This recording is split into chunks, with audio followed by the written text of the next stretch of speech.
Hey, hey, and welcome to another episode of Midnight Quest, where tonight we will be continuing the hero's journey to become worthy opponents of the evil Dread Lord Zargon.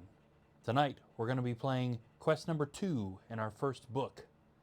Now, we are trying some new audio settings today in an attempt to fix the issue we've had with the last couple of streams where suddenly the audio doesn't match up with the video. So please don't be afraid to let me know if something sounds weird or if it sounds bad or if we're still out of sync. I would love to know if something like that happens. Really hoping that the new settings are going to fix that and that everything's going to work fine now. Fingers crossed. Now, as I mentioned in the episode last night, I'm looking to get to actual gameplay pretty much as fast as possible. So I'm not planning on rehashing any game mechanics or lore unless anybody has any questions about anything. So if you are watching this while it's live, please don't be afraid to throw something in the chat. Whether you're letting me know that something isn't working the way I think it is, or if you're commenting on something that's going on in the quest, or if you have questions about lore or game mechanics, or if you just want to talk, I'd be happy to chat with anybody who wants to throw something in that chat. So if you're watching, please let me know you're here. And if you're watching this later while it's not live on our YouTube channel, don't be afraid to throw something in the comments for all the same reasons. Again, we are still a really small channel. We have no reason not to respond to every single comment that pops up on a video. So don't be afraid to say something if there's questions about anything, or if you just want to chat about something or have a suggestion about something. We'd love to hear all of it. So thank you all for the support and watching in the comments and all that good stuff. All right, I think that we are ready to just get this quest set up and moving. So let's do that. Here we go. The first thing that we need to do is find out what heroes are going to be going on the quest. So let's pull the camera over here to the edge of the table so that we can draw our 4 random Beatles cards to tell us which heroes are going on the quest. Now I know what the top 2 cards are because there were only 2 cards left, 2 heroes out of our original 9 who have not yet gone on a quest, and that is going to be the Explorer and the Berserker. So this first card is going to be one of those. The Queen of Diamonds is indeed the male Berserker. So this is Robert Tylan, the Berserker, this guy right here, which is a neat, fairly new hero class that I don't have a huge amount of experience with, but what I've played with so far has been really neat, so looking forward to that. So this ought to be our Explorer. The Jack of Diamonds, yes indeed, the female Explorer. So this right here is Gramina, the Dwarven Explorer. This is going to be her first quest in this new series. I think I mentioned in the very first episode several nights ago that Gramina was a Dwarven character invented by either my wife or my brother, I don't remember now, years ago when we were playing the original Milton Bradley Hero Quest, and she was the butt of so many end jokes, so it felt right to canonize her in this new series. So it'll be really kind of funny to see what she does or what she doesn't do, or if she will go right back to the shenanigans that character was pulling, even though we're randomizing everything. You never know. Our third hero, the 5 of Hearts, is the Barbarian. So this is Thraken the Barbarian. He was on our very first introduction quest that we did this past Friday night. And finally, the 4 of Hearts, which is our elf. Here we go. And already, okay, Valirna, the elf. This character's name, I was having a heck of a time remembering her name Friday night, so hopefully I can do better with that in tonight's stream. Valirna. Okay, so we've got Robert Tylan, Gramina, Thraken, and Valirna.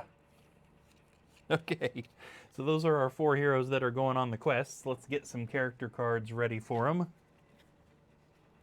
Yeah, we're going to need our spells, so I need to make sure that I don't put anything in the way of this space, which I definitely did by accident last night. There's Valirna's card. There's the Berserker. Barbarian. Oh, where's the female Explorer card? I passed her, didn't I? Nope, there she is.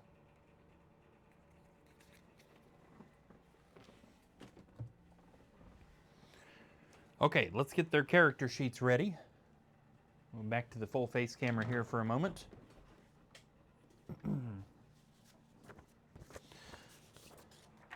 Okay, now we might actually have some items that we need to get this time.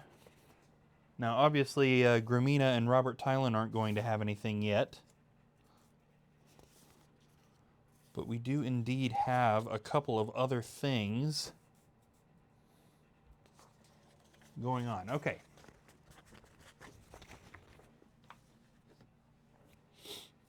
So first off, let's take a look at the loadout, if you will. So this is essentially the time to go to the armory. We've got some gold that the heroes built up in the last couple of quests. We have 560 coins right now, and we need to use those to power up these particular 4 heroes as well as we can. Now, Robert Tylan and Gramina are both benefiting from rusty armor, which I've talked about a couple of times. Gives them 1 extra defense dice, but only for their very first quest. After that, they basically just borrowed it. After that, they need to give it back, and we have to buy them armor. So they're as good as they're going to get, at least right at the moment, on defense. Now, Robert Tylan starts with a broadsword, which is excellent, so he should be good to go on attack. Gramina's got a hand axe, which is okay. Valerna's got a short sword. Oh, right, and she now doesn't have rusty armor because she's already been on her quest, so we need to fix that. Thraken, I actually forgot to erase the rusty armor off his character sheet. But he did find a helmet at the end of that introduction quest, so he's not doing totally terrible. We do have a hero who can I've lost a really obvious important word. Disarm traps. I lost the word disarm. Gramina can disarm traps, so we don't need to buy anybody a toolkit. That was a big drain on the gold last night. So what do we... Ooh, you know what? Thraken has Anora's wooden staff, which he can sell. Let's start with that, because that's going to give us some more gold to buy stuff with. So heroes can sell items back to the armory for half their cost. A wooden staff costs 150 coins, which means he can sell that staff to net them another 75 coins to spend on stuff.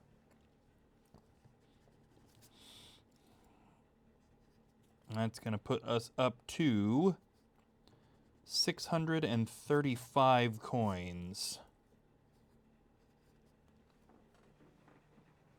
By the way, I'm not terrible at math, but I am on camera, so if any of you ever catch that I've done some math wrong somewhere, call me out for that. I want to make sure everything's right. So if you catch that I did math wrong, definitely let me know. Okay, so what can we get these guys that's going to benefit? Right off the bat, we need to get Valerna a helmet at least, because if we don't, she's only going to be rolling 1 defense, and that is not good. So we need to start with that. Okay, and a helmet is 130 coins. We'll put that on her head armor, which is going to keep her at 2 defense dice. Now, I'd love to get her up to 3, but that would require chainmail, which is going to take pretty much all the rest of the gold that we have if we were to do that. So let's maybe not. We're currently at 505. Nobody has long range. That is probably the next thing that we need to focus on. Somebody needs a bow. So what options do we have? Robert, as a berserker, cannot have any sort of long range. So probably Valerna is who we want to have a long range option. Yes. Okay, let's take a look at what we've got for long-range weapons. Now, this is a very small change that I made to HeroQuest. Fans of HeroQuest will know that you can purchase a crossbow for 350 coins in the armory, and I did keep that, but I did also add in the option to call it a short bow. It doesn't change anything at all, but for some reason I've always just been bothered by the idea of the characters not using the traditional bow and arrow. I dislike the idea of an elf having a crossbow instead of a bow and arrow. So it doesn't change anything other than the name, but I didn't want anybody to wonder what in the world is a short bow. But I think that's what we're going to get her. So 350 coins for a short bow. And this is actually going to give her 3 long-range attack dice, which is going to give her a special kind of niche in this quest, because she actually hits harder long range than short range, and she'll be the only one who can. Let's go ahead and subtract that 350 gold. This is a really obvious math problem that I'm blanking. That should leave us with 155 coins, and I'm pretty sure that'll do us, because 155 isn't going to get us much more. I mean, we could get somebody else a helmet, I guess, if we really wanted to, but let's conserve the coins for now. I might regret that later, knowing that we could have afforded a helmet and chose not to get one. Should we? See, if we had a lot of people in the chat right now, I'd let you guys decide, because I'll be honest, I'm kind of thinking that maybe it's not a terrible idea. You know what? Gramina actually is kind of at a disadvantage compared to everybody else right at the moment. Let's just do it. Let's get her a helmet. We're gonna get Gramina a helmet and bump her defense dice up to 3. So she's hitting a little less hard than everybody else. So we'll give her better defense. And then that is going to take us down to 25 coins. So we got to get that, we got to get coins going back up. Okay, items. Robert and Gramina don't have anything. Valerna has a potion of healing. And Thraken had that wooden staff, but he doesn't have anything now. Okay. Oh, hey, how's it going? I'm brand new. I have 0 idea of anything. I'm just vibing. Awesome. Well, thanks for commenting, man. This is a board game called Hero Quest that's produced by Avalon Hill, owned by Hasbro. Now I've got a bunch of fancy extra stuff, and I've added a bunch of fancy extra rules. But if anything specifically jumps out at you that you have a question about, don't be afraid to throw it in there, man. I'm a huge geek when it comes to explaining game mechanics. So I will absolutely explain anything that you want. We're about to actually get into gameplay so that you can see what's going on. One more thing we need to set up before we get started is spells. Valerna, our elf, has a few spells. We also have some skill cards we need to give out, which we'll explain when and if we need them, because that's going to be a lot of explaining if we do it all now. But Robert Tylen, our Berserker, has 3 skills that he can use, and Gramina has 3 skills that she can use. We'll give her those cards.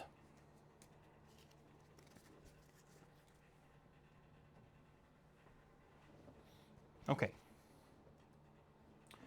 All right, down here, I've got a big old pile of spells, and these are the spells that originally came with Hero Quest. There were 12 different spells, I think, in the original Hero Quest, and I've got 6 copies of each spell here. And we're going to separate this big pile into 4 smaller piles. Now, the original Hero Quest rules would just have you give a certain set of spells to the elf character and the wizard character, and I changed that to essentially randomize which spells they get.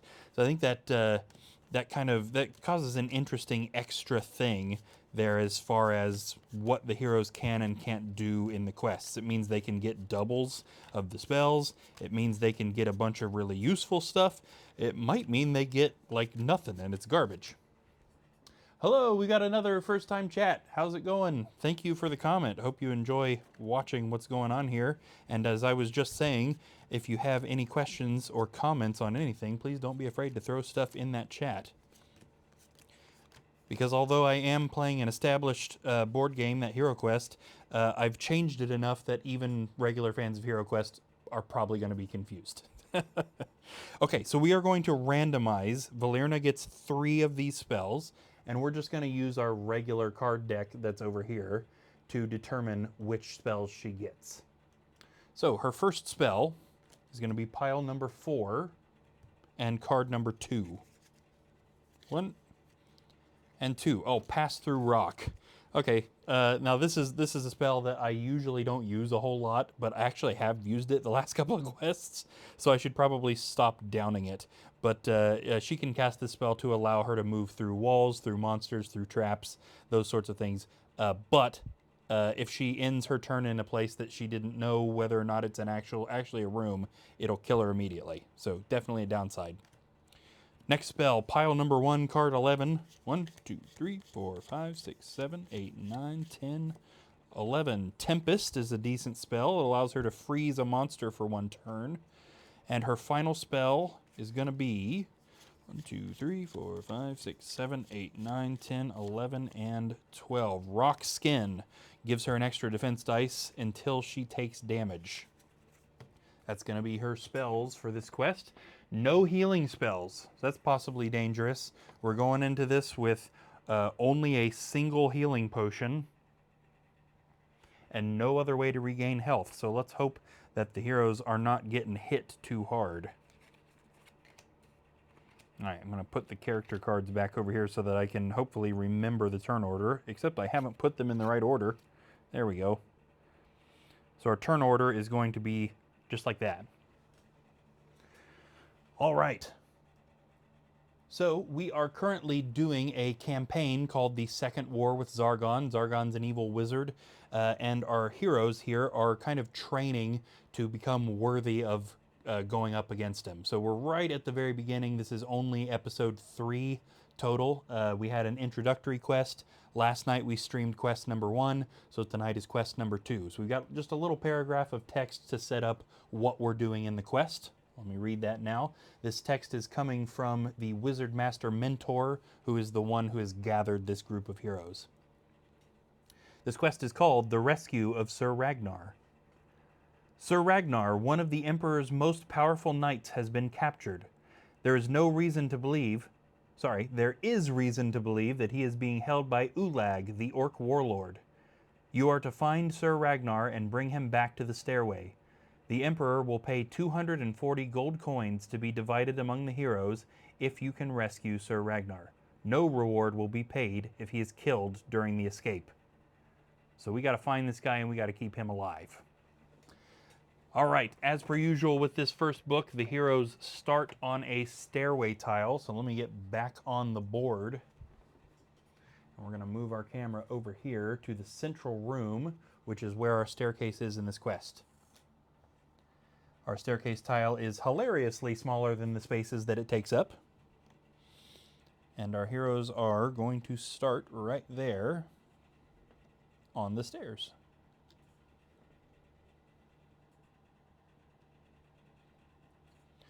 Now this board is also not the normal HeroQuest board. This is a 3D printed board where all the walls are magnetized, so we can take them on and off. Super handy. These things are not cheap and they come unpainted. So actually, this channel on Twitch serves a dual purpose. Most nights I'm here doing the quests, but on Sunday nights and Wednesday nights, my wife paints stuff. So this board that we're looking at, she painted that. If you see any painted miniatures tonight, she painted those. You'll potentially see some really garbage painted miniatures that I did back when I was like 12 or 13, which she is going to do a better job on at some point.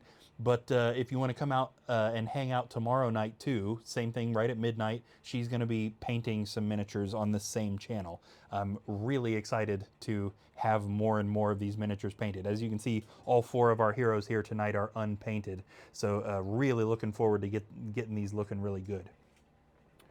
Also in the starting room with these heroes is a torture rack. So we're going to put a dirt floor card right here too. So that the torture rack doesn't actually take up the number of spaces that it should. So we know that they can't step on any of the spaces touched by that card. The torture rack isn't anything other than a decoration. Also in there is a door right here. Now it's kind of hard to tell with a top-down view that the door looks any different. I'll just show you guys what that looks like. It's a fancy 3D printed door and that does actually open, although when they open these doors I'm just going to remove it from the board because as cool as the opening door is, it does kind of get in the way of the spaces. What do we have? She did a great job. Nice paint on the board. Completely agreed. Yes, this looks, I mean, obviously it looks fantastic, but it also really, really resembles the original HeroQuest board. In fact, let me show you guys real quick. I'll switch to my other overhead camera because here beside the 3D board, I do actually have an original HeroQuest board. Now, this game was originally created by Milton Bradley back in, I think, '89 was when the original game system came out. And this is the board from the 1989 version. And then if we swing back over to the 3D board, I mean, the colors that she managed are basically exact. Couldn't have asked for better. Absolutely fantastic. Okay. So, first is our Berserker, Robert Tylan, and that is the dude with the big axe up here in the corner. Now, he can do several things on this first turn, so we need to randomize. This game is meant to be played by at least 2 people, with one person kind of acting as the dungeon master, and the other person or people controlling the hero characters. What I'm getting at is that I know the layout of the dungeon. I know where all the stuff is. I know where the hard monsters are. I know where Sir Ragnar is. And to account for that, so that I'm not making unfair decisions, we are going to randomize pretty much everything about what the heroes do to try and simulate player experience. So Robert Tylan, his options right now are search the room for traps, search the room for secret doors, search this room for treasure, which he can do because there are no monsters in it, or move. So we'll just use the 4 suits on our randomizer desk to figure out which one of those things he's going to do. He's going to search for treasure. He's starting right away with looting. So let's see what he finds. We have a big deck of cards back here that represents what they find when they search for treasure. And he's not starting off good. What he found was a pitfall. Suddenly, the stone beneath his feet gives way. He falls into a shallow pit, losing 1 body point. He currently has 10 total body points. Well, I guess I should say he has 9 now, because he lost 1. If he gets down to 0, he's dead. So let's hope that doesn't keep happening. Now, Robert Tylan can do 2 things on his turn. So searching for treasure was 1. The other one is going to be move. So he's just going to go ahead and on. If you direct your attention down to the bottom left corner, you will see we have a dice cam too, so you can see what is going on over there. I have been having a small issue with the combat dice not showing up super well. So if we need to do some explaining there, we will. All right. He rolled a 9, so he can exit the stairs on any square he wants to. 1, 2, 3. And we're going to open this door. And now that he can see out into this hallway here, let's go ahead and populate that. There are no more doors, no walls at the moment, but there is a monster out there. This monster is a mountain goblin. Goblins are the easiest monsters to defeat in HeroQuest, and mountain goblins are just the garden variety, essentially. This is a painted miniature, by the way. The mountain goblins are green-skinned. They're fairly weak, but they are pretty quick. And this guy is standing right here in the corner. Now, unfortunately, Robert cannot attack him because he already used his other action to search for treasure. But we do need to find out, is he going to rush out into the hallway, or is he going to stop here since the hallway has not been searched for traps? He's going to stop. Okay, next we have Gramina, the Dwarven Explorer. She is right here on this other corner. Her options are search this room for traps, search this room for secret doors, or move. And she is going to search for secret doors. Now, all the heroes in this land are born with something called warrior sense, which means they can focus their energy and sense traps or secret doors, or at least that's the lore reason we're giving to a game mechanic. So she searches this room for secret doors and finds nothing. With her second action, she can either search for traps or move. She is also going to search this room for traps and find that there are none. Moving on, Thraken, the barbarian, big tall guy in the back here with the fancy sword, is now, his only option is to move. So let's get him moving. Oh, he didn't roll very good there, did he? 1, 2. And he can't take his third move, which also means there's nothing for him to do with his second action. All right, moving on to Valerna, the elf. Let's see, all she can do is move as well. She can move 6, though. So let's see. 1, 2, 3, 4. Now that she's out here, she could shoot at that goblin. I think that would probably be beneficial, because that goblin's going to attack if she doesn't. She's the only one who can shoot in the party right now. I did introduce a number of squares that the heroes can shoot. The original Hero Quest didn't have that. You could be standing on the corner of the board and shoot a monster on the other corner of the board if you wanted to. But this goblin is within range for her to shoot. So she pulls out her short bow, nocks an arrow, and fires at the goblin. Oop. Hitting that guy with a 2. Now, I'll go ahead and explain the combat dice real quick, just so that you guys know what's going on here. On these dice, we use this for attacking and defending. If you get a skull, that's a hit, and there are 3 skulls on here. If we're defending, if a hero gets a white shield, and there are 2 of those, then they have defended a hit.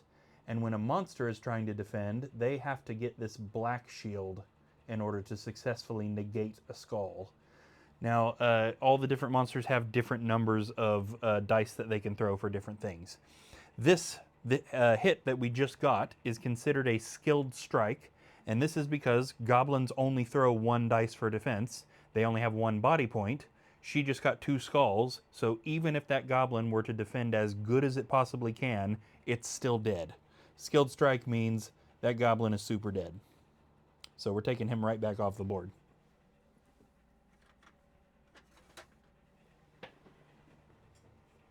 Okay, and that does conclude the hero's turn. That goblin would have gotten to move, but she killed it before it could get anywhere. So we are back to Robert Tylan, who is standing in the doorway. Now we know he stopped there because the hallway hadn't been searched, so let's start his turn with a trap search. Now this is going to actually effectively search the entire hallway surrounding this area. This is always kind of a tricky, how often are we going to make them search for traps sort of situation. So generally, if that entire square is open, I'll let them search that entire square.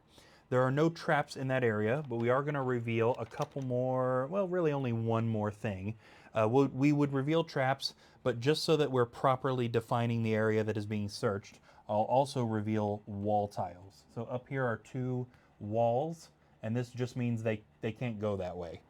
And now they know that there are some walls up there. With his other action, let's get him moving. 8. So now we kind of need to decide which direction he's going. Is he going to go left or right? He's going to go right. So 1, 2. Now he can also see down this hallway now, this double wide, which I need to get on camera because you guys didn't even see that gesture I made. This double wide he can see down. There is indeed another wall down here. And that's all that he can see right at the moment. But is he going to go down that way? Yes, he is. So that was 1, 2. Is he going to search for trap? No, he doesn't have that option. So is he going to stop right there? Or is he just going to walk? He's just going to walk. 1, 2, 3, 4, 5, 6, 7, 8. And now we can see down this short hallway. And we've got a little bit of a surprise here. Let's go ahead and get this moving. There is a wall right here. There is a door leading into this room. Again, kind of hard to tell the doors apart from the walls. And there's also a swamp goblin standing in the hallway. So again, goblin's the weakest monster in Hero Quest. However, this is a stronger variety of goblin. It's another painted mini here. The swamp goblins are also green-skinned, but they were raised... Oh, focus, camera, focus. They were raised in the deep forested swamps, which means that they are mostly blind. They sacrifice a little bit of defense for higher attack. And this goblin is standing right there past the doorway. Now, unfortunately, Robert Tylan here is at the end of his movement, and he does not have a long-range weapon, so he can't fire at that goblin. Actually, the Berserker class is not allowed to have long range, so no matter what, there's nothing he can do, but he's probably going to get attacked on the next turn. All right, back up here. Let's actually just activate the other camera, so we can get the other camera up here. There we go. Gramina's still standing on the stairs there, so we need to get her going. Oh, and she also didn't hardly roll a thing. 1, 2, 3. Now that she's looking out in the hallway, the only thing she can do with her second action is search that area for secret doors.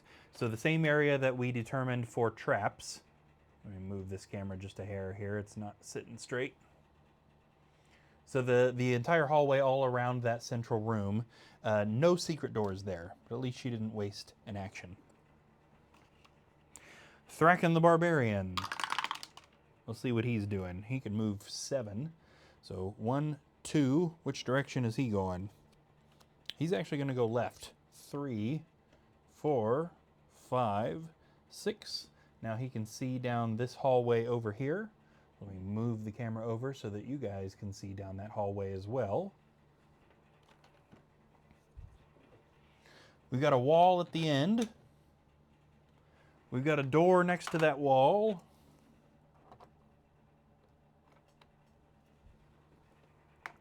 And we've got yet another swamp goblin standing down there in the hallway.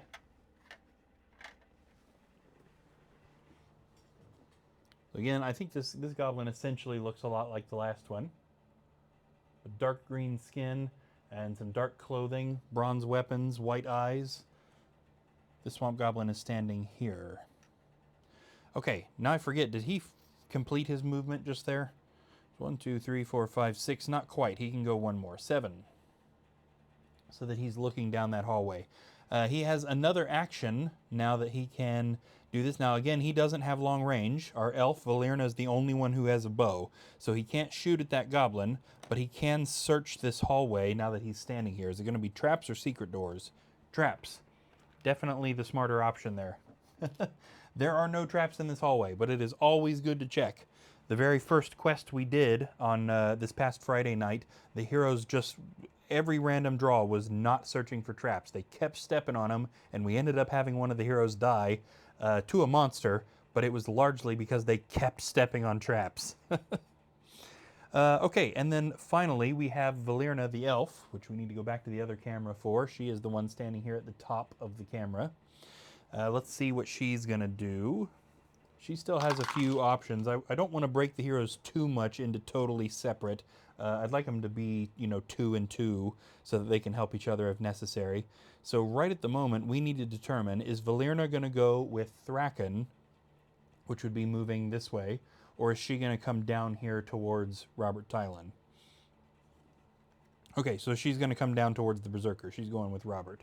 And she got a pretty good roll, too, which means she might actually be able to take this goblin out before it manages to do anything. Now, nobody searched this hallway for traps, but Robert Tylan did step on every single one of those squares and didn't trigger anything. So I'd say there's really not a good reason to search that area for traps. They kind of know by his stupidity that there are no traps there. 1, 2, 3, 4, 5, 6, 7. Let's actually move her back one and go to this square here. She is allowed to shoot through him. She wouldn't be allowed to shoot through a monster, but heroes can shoot through other heroes. So again, she is going to draw her short bow, knock an arrow, and fire at the swamp goblin, hitting it with a 2, which, just as with mountain goblins, is a skilled strike. It couldn't possibly defend that. It is super dead.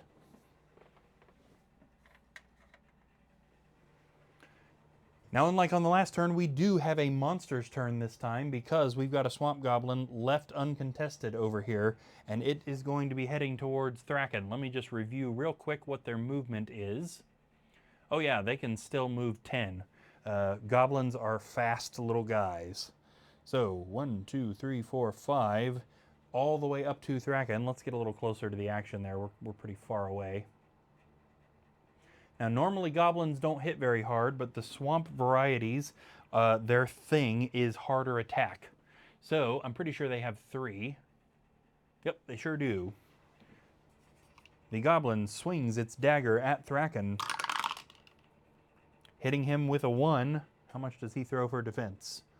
Only 2. Let's see if he defends. He does indeed. He got 2 white shields there, so he blocked that hit. Okay, coming back down to the other side of the board, we have Robert Tylan headed into this room, presumably. Yep, 10. 1, 2. By the way, guys, if you guys are still watching, I'm actually curious. I am experimenting with a different audio setting than I normally use because I was having issues with the audio and video not syncing. So if you're still watching, please let me know in the chat. Does the mic sound okay? And does my mouth appear to be synced up with the audio? I'm actually really curious about that because I'm hoping that this new setting will make it work right. All right, he is going to open the door into this new room, this kind of yellowish room here. What he finds is another door.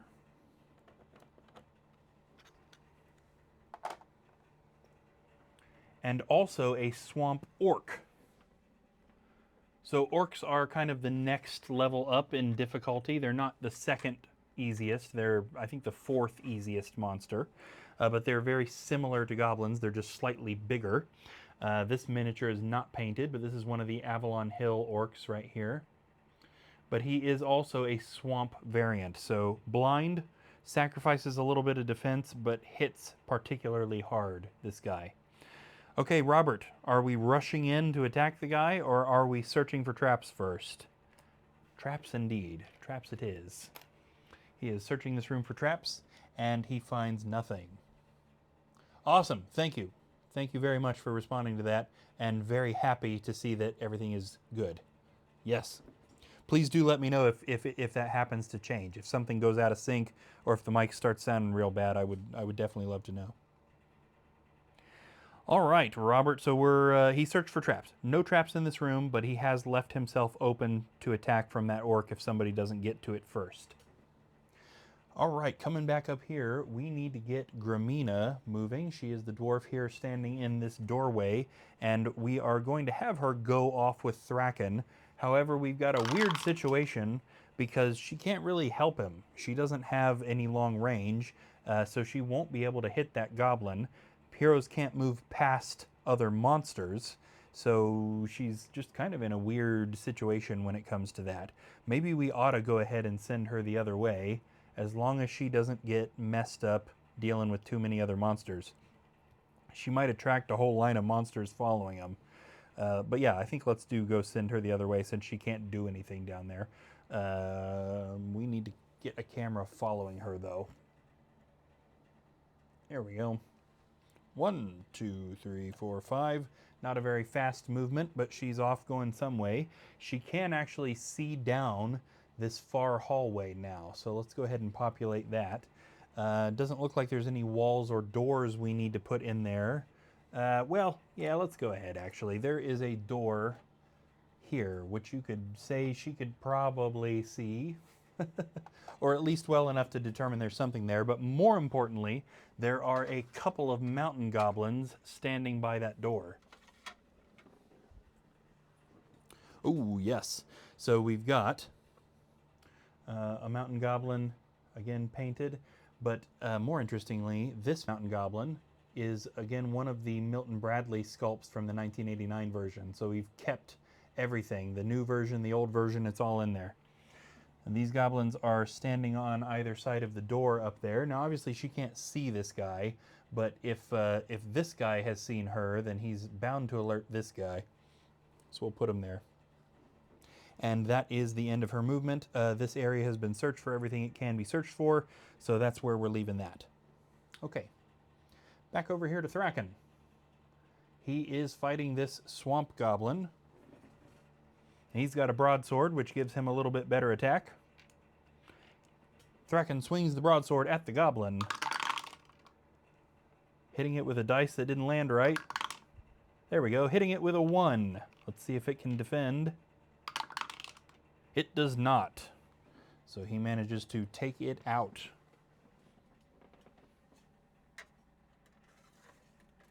Not a skilled strike, though, so probably just regular dead.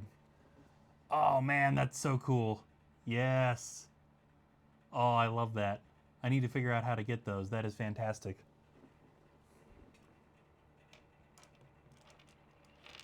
I've reprinted all the quests, so with all the changes that I've made, because I'm sure, as you know, there aren't monster variants in the original Hero Quest. And I just recently reprinted several of my quests with the Avalon Hill monster sprites. And I'm still on the fence, because I've spent my whole life looking at the Milton Bradley sprites. And I don't dislike the Avalon Hill sprites, but it's still just something about it looks wrong, you know? All right, Thraken, you have got a second action, buddy. What are we going to do? He might as well move, but we better card it, because he could search for secret doors. He's going to move. All right, not very much, but he is moving. 1, 2, 3, 4. A little bit closer to the door that's down there. All right, and finally we have Valerna the elf, who is back down here, right here. She is moving. Now, she also did not get very much. 1, 2, 3, 4. She could get into that room, and he did search it for traps, so there's not really a downside to that. That would be guaranteeing her to get attacked, but she's the only one who managed to get a bow. Can we get closer in on this? Yeah. There we go. So she can actually shoot at that swamp orc. She knocks an arrow in her bow and fires, hitting the orc with a 2. Now I think, again, because this is a swamp variant, it has higher attack but lower defense. I believe 2 is a skilled strike. Let's make sure so that I'm not doing that wrong. Yes, swamp orcs only have 1 defense dice. So 2 dice, or 2 skulls, is a skilled strike. Super dead, this guy. Out he goes.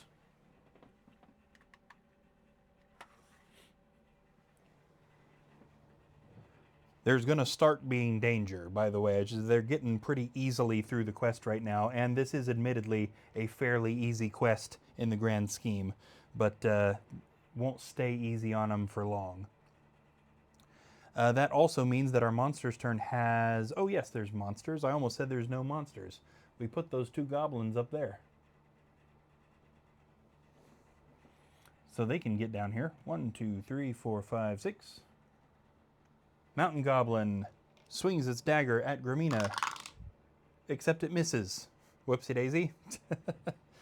Our other goblin, what can he do? Now, he couldn't get to her if he comes down this way. He's not going to get to her if he goes this way, but that's better than just standing there. 1, 2, 3, 4, 5, 6, 7, 8. Ooh, 9, 10. He can actually almost get to Thraken. I know that's kind of off camera. He didn't quite get there, but he got close. We might as well. All right. Now I'm curious. I'm going to absolutely butcher your name. I have not said your name on purpose because I'm quite sure I'm going to mispronounce it. Is it Bohemius? I'm curious, if you know some stuff about HeroQuest, do you know what quest I'm playing, unless you were here from the beginning? And if you know what quest I'm playing, do you know where Ragnar is? Where are the heroes trying to get? I'm curious if you know already. All right, back to Robert Tylan. Oh, that's the right camera. We're just not pointed in the right direction. Here he is. Okay. I like the original sculpts more than the Avalon Hill, but just nostalgia. Yes, yep. I am right there with you.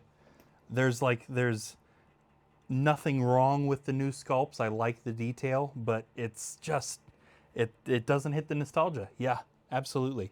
I grew up playing the original, and I love that it came back. I love that Hasbro picked it up and started re-releasing stuff. Gave me the opportunity to get expansions that I had no chance of getting, like Mage of the Mirror and Frozen Horror and stuff like that. But other than that, yeah, I definitely still love the original. I did manage to get my hands on an original Mage of the Mirror here just recently for extremely cheap. And in my hometown, even, of all places. I live in Ohio, and there's like nobody out here that knows what HeroQuest is. But somebody was selling the original game system, and Keller's Keep, and Witch Lord, and Mage of the Mirror for $200, and I jumped straight on that. All right, Robert Tylan, we need to figure out what he's doing. Is he going to search for secret doors, walk in there and search for treasure, or ignore all of that and just go open the door? King is going to be redraw. 8 is the middle one, so he's going to walk in there and search for treasure. Here we go. 1, 2, 3. We'll just stick him not in front of the door, but near it. He is going to search for treasure. You know where Ragnar is, and I pronounced the name right. All right, score. I'm surprised. Yes, indeed. The good old classic book that, like, everybody has played a million times. Let's see what Robert Tylan just found. I changed all the coin text, too. He found some coins here.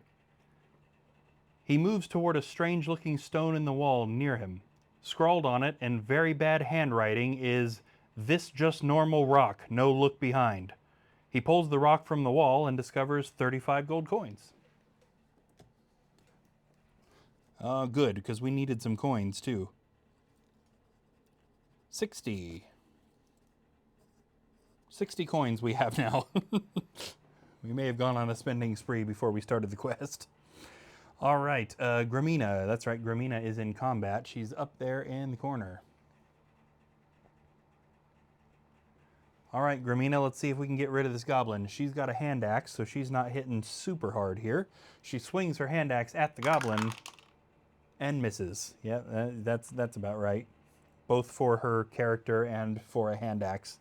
And there's nothing else she can do other than run, but the odds of her outrunning that guy are pretty slim. Yep, let's just leave her there. Okie dokie, that takes us over to Thraken. Here he is. I'm going to try and get us a little closer. Yeah. Now, Thraken was on his way to this door, but I think he probably ought to turn around and deal with this goblin. So let's go ahead and move him back one. Pulls out his broadsword and gives it the good old swing. Normally, dice don't land weird here. He hits that goblin with a 1. Let's see if it defends. It does not, so it is dead. I'm sure you've also noticed that I prefer the Milton Bradley dice, too. I've got a ton of the Avalon Hill dice, but I enjoy the feel of the smaller ones with the rounded edges.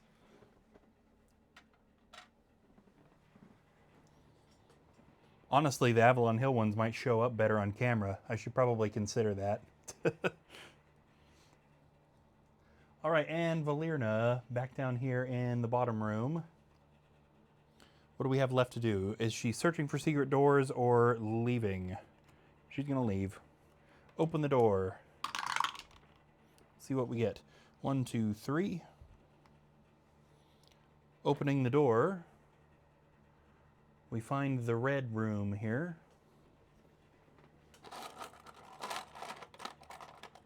Here we go. In this room, there are no further doors. There is a table, so we're going to go ahead and put a carpet card down here so that we take up the correct number of spaces. We got a table right here. And we also have a couple of mountain orcs. Let's see, this is the drawer for mountain orcs. We'll use a couple of the Avalon Hill sculpts right here.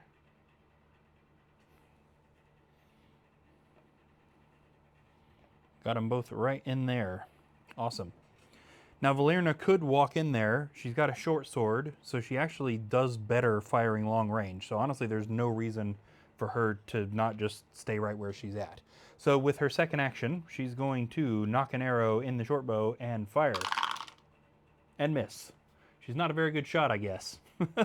Those orcs were pretty close. She's hit stuff further away than that already in this quest.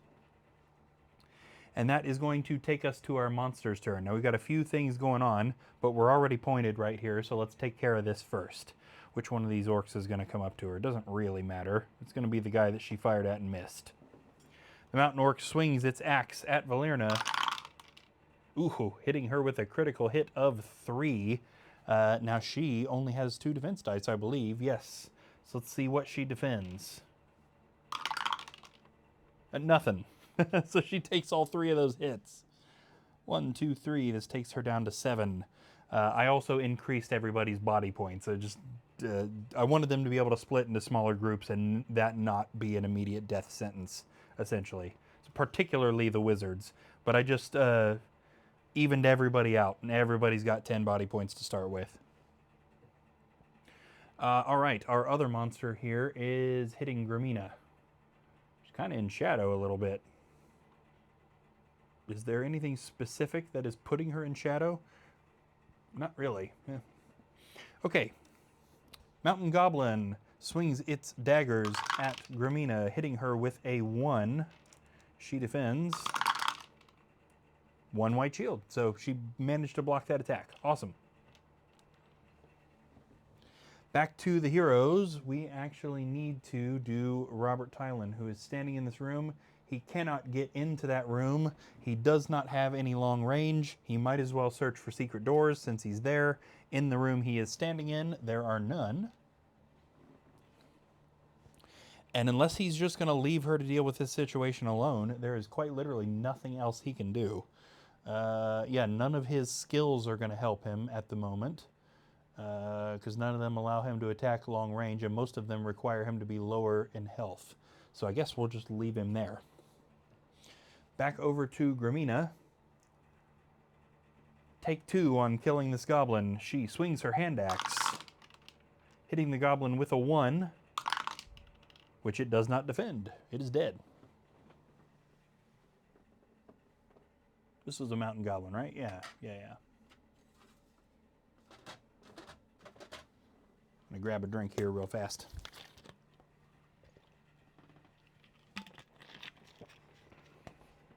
Awesome. With her second action, she might as well get a move on. Let's see what else is going on this direction. 1, 2, 3. Now that she can see down this hallway, we'll go ahead and populate that as well. There is a wall down at the end. There is a door down at the end. And standing in front of that door is a goblin archer. This is exciting for me. Now, I went through all the quests and added in all the variants, and I went ahead and put the archers in as well. I have actually never had a goblin archer in a quest. So this guy's holding a little boomerang here, not painted yet, but he's guarding the door. Okay, Gramina did not complete her movement. Let's see, she was standing here, so 1, 2, 3. She goes 4. What are we gonna do going down the hallway like that? She could go 2 more. She still can't attack that guy, but is she gonna stop here and search? She doesn't have the action to search either. And she's not gonna stop anyway. Is she planning on going down that hallway? No, she's not. She's just ignoring that dude and continuing to walk. 5, 6. That's very Gramina-y of her to just ignore the monster and just keep walking. All right, Thraken is the only guy over here with our other camera angle. Now he can get back to his business of opening this door. 10. 1, 2, 3, 4. Opening the door into the yellow room. Let's get the yellow room better on camera. We have 1 chest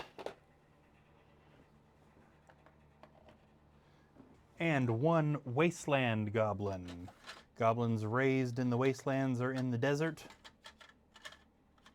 These guys are brown-skinned instead of green-skinned, and sacrifice some movement for some extra defense. So again, we have a Milton Bradley sculpt with kind of brownish clothes and brownish skin, and he is guarding the chest. Now, because he's a goblin, even though he has reduced movement, he's still pretty fast. All right, now Thraken does have more movement, but is he going to stop there and search for traps? Yes, he is. He searches the room for traps and discovers that the chest is trapped. And he does not have any way to disarm that, so he's going to have to wait for Gramina to get over there. They're going to have to switch places to get that chest open. I know I'm just hitting you with a bunch of HeroQuest trivia. Do you remember what's in the chest? Just going to start digging out the quest books and see. Or have you played this quest a billion times and you know it all?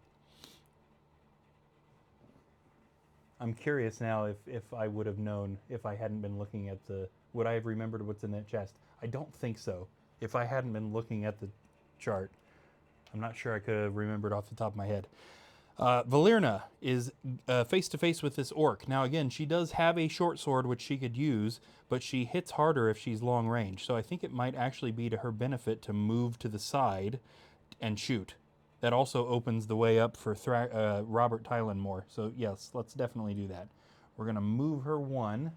And then she puts an arrow in her short bow and fires at the orc. Wow, hitting it with a critical hit of 3, which for a mountain orc is a skilled strike. That guy's super dead.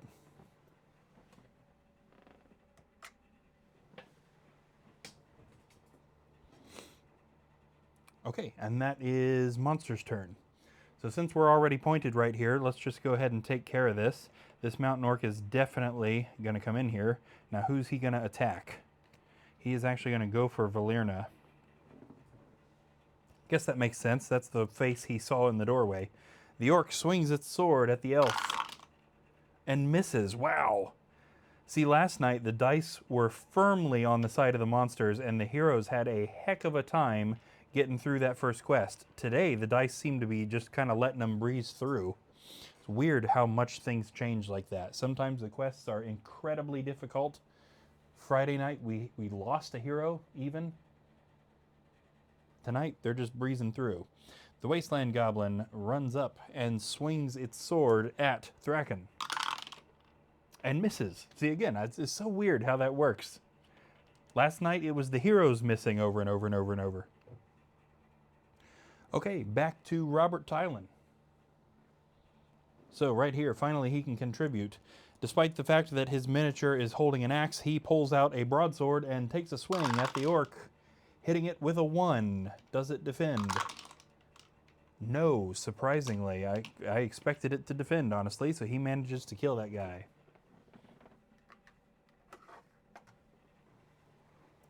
With his second action, that does allow him to move. The room he's currently in searches. Oh yes, trying to decipher the homebrew rules. There are not a small amount of them, so hopefully this makes any sense at all. Yes, I have pretty significantly changed what's going on over the course of several years just to fit my own personal play style. Let's see, now the room that he's in is totally searched, so I guess what we need to do is we're going to move him here. And then we're going to see, what's he going to do? Is he going to stop and search for traps, or is he just going to bound in there? He is going to stop. Now, he doesn't have the action to search, but he's going to stop. I'll be honest, there's so many homebrew rules that I'm not even 100% sure exactly what I've changed. I'm curious, do you have a specific question? Because I know that there are a bunch of things. I've actually compiled a document. I need to find a way to put a link to that document in the stream so that people can read. I have both a rule book that just lists the game as I play it, and then a specific document of things that I changed.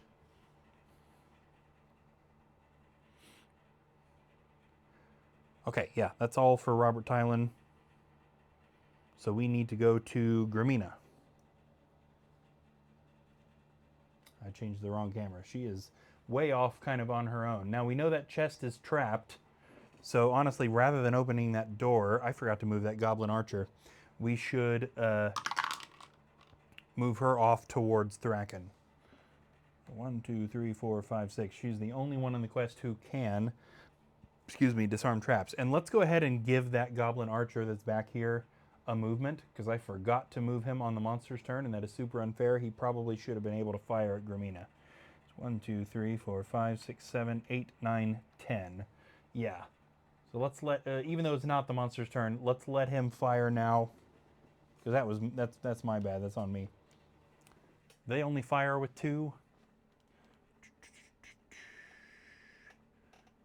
Goblin archers fire with 2. Yes, the goblin shoots or throws its boomerang at Grimina and hits her with a 1. She blocks, but just barely. And we'll let him go again on the monster's turn too, so that it evens out. Okie dokie, Thraken. Ah, yes. Thank you for reminding me, because I had forgotten that I changed that. Yes. So I don't let the heroes search for treasure while monsters are in the room. The monsters have got to be dead before treasure, but I will let them search for other things. The secret doors seemed innocuous enough to change, and it didn't really make a difference. The traps, really, I just wanted to eliminate the possibility of you have to step on a trap to walk into a room before you can search for traps. That rule just never made a huge amount of sense to me. So I introduced the idea that if you are, as long as you're standing adjacent to the doorway of a room, you can search for what's in that room. Same thing if you're in a room and you're going out into the hallway. If you don't have to be standing in the hallway to search that hallway. Other than that, I think it's the same. But honestly, the secret doors, I don't even remember exactly why I went ahead and lumped that in with traps. Probably because those are the two things you can search hallways for. Also, I changed only one treasure search per room, so we don't have to have every hero go to every room. So it's just once the room has been searched once, it's done. All right. Thraken is attacking that wasteland goblin. Swinging his broadsword, he hits the goblin with a 2. Now normally this would be a skilled strike, but wasteland monsters have extra defense. That goblin still doesn't manage to defend it though, so it is dead.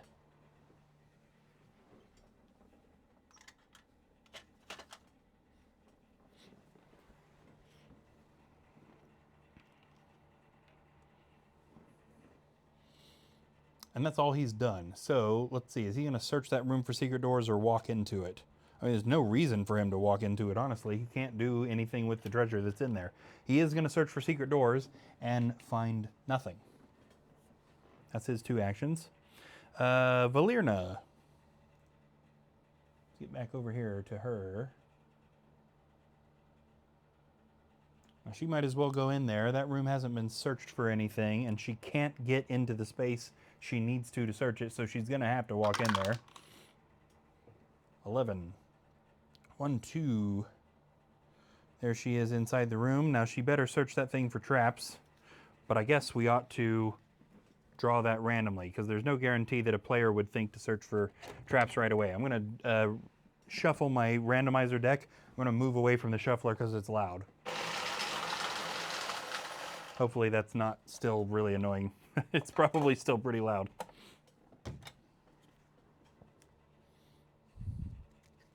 If any other question pops into your mind, please feel free to ask. I am open to both discussion and suggestion as well. Okay, so now she's in that room. Is she going to search for traps, secret doors, or treasure? She's going for traps. Probably the smart option. No traps in that room. Okay, monsters on the board. It's a mix of the European and Japanese Japanese versions of the searches. Love it. Awesome. Yes, I've read the European rules, but I've never read the Japanese rules. That's neat to know that that's actually in there somewhere. Since we're in the quest that introduces Ragnar, I'll mention too. I know that in the European version, I think, is it Witch Lord? They mention that Ragnar is a traitor, and then the Avalon Hill kind of like expands on that and puts him in a quest as a kind of a bad guy, and I've never really liked that, and I've totally gotten rid of it. So as long as he survives this quest, I'm gonna let him become one of the heroes that might go on quests. All right, monster's turn. We need to give this goblin another turn. Now, actually, I don't think he even needs to move. He can fire again at Gramina right from where he's at. He throws his boomerang and hits her with a 1. She defends, but just barely.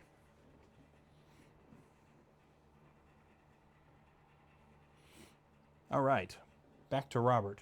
We don't need to switch cameras. We just need to move the camera. Okay. Now, there's a weird thing here, and this is one of the hard things about being the dungeon master and the player, or being Zargon and the player, I should say, and that is, I know he shouldn't leave this area, but to a player, it looks like there's nothing else here. It looks like the elves got it. Is he going to go in there and search, or is he going to leave? Let's give him the option at least to leave. Does he go in there and search for treasure? He could search for secret doors from his current position, or does he leave? The low roll was treasure. So he's going to go in there. 1, 2. And we're going to have him search for treasure. Let's see what he finds. In the corner of the room is a large chest with its lid partially broken open. Previous looters clearly made off with most of the chest's contents, but after you manage to get the rest of the lid open, you find 50 gold coins. Not bad, and we definitely need it. That puts us up to 110 coins. That's another, oh, I should mention that too. That's another thing I changed. Community wallet, because I use a larger group than just 4. So it's not these 4 heroes that go on every quest, and the only way to get everybody, golded up enough to buy stuff is community wallet. If I let them all carry their own gold, they'll probably never work up enough to get anything meaningful. If you do that, spoiler alert, you need to change many of the Avalon Hill quests and storylines. Yes, I have read those, and yes, indeed, I agree. I've integrated into a linear campaign all of the Milton Bradley quest books. I also went ahead and integrated the Mythic tier, the 3 that came with that, so Prophecy of Telor, Spirit Queen's Torment, and Crypt of Perpetual Darkness. I did not integrate Jungles of Delthrak or Rise of the Dread Moon or First Light.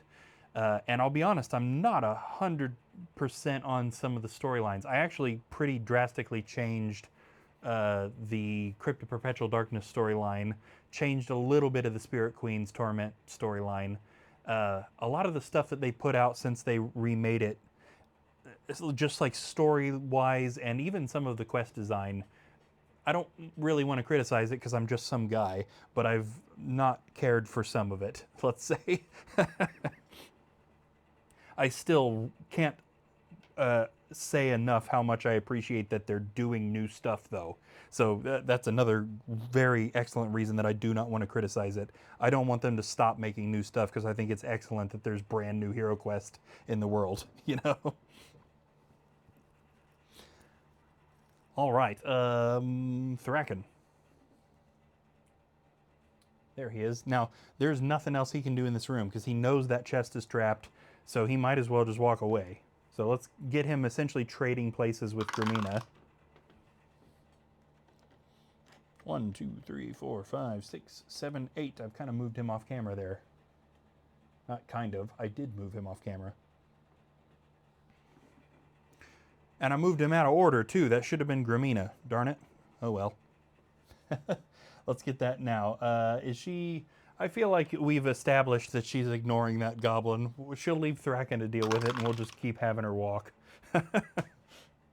1, 2, 3. And unfortunately, she can't get past Thraken there. And then we are back to Valerna down there in that red room. The only thing left is to search for secret doors. It's kind of funny that they left that thing to last. And we'll go ahead and do that. So she does indeed find a secret door. Oh, this is awkward. This is the one negative thing about the 3D board. I need to get a way to stick a shorter wall right here. It kind of makes it look like there's not a wall there. So we'll stick one. Okay, actually this particular situation's not so bad. I oversold that as being a negative. That worked fine.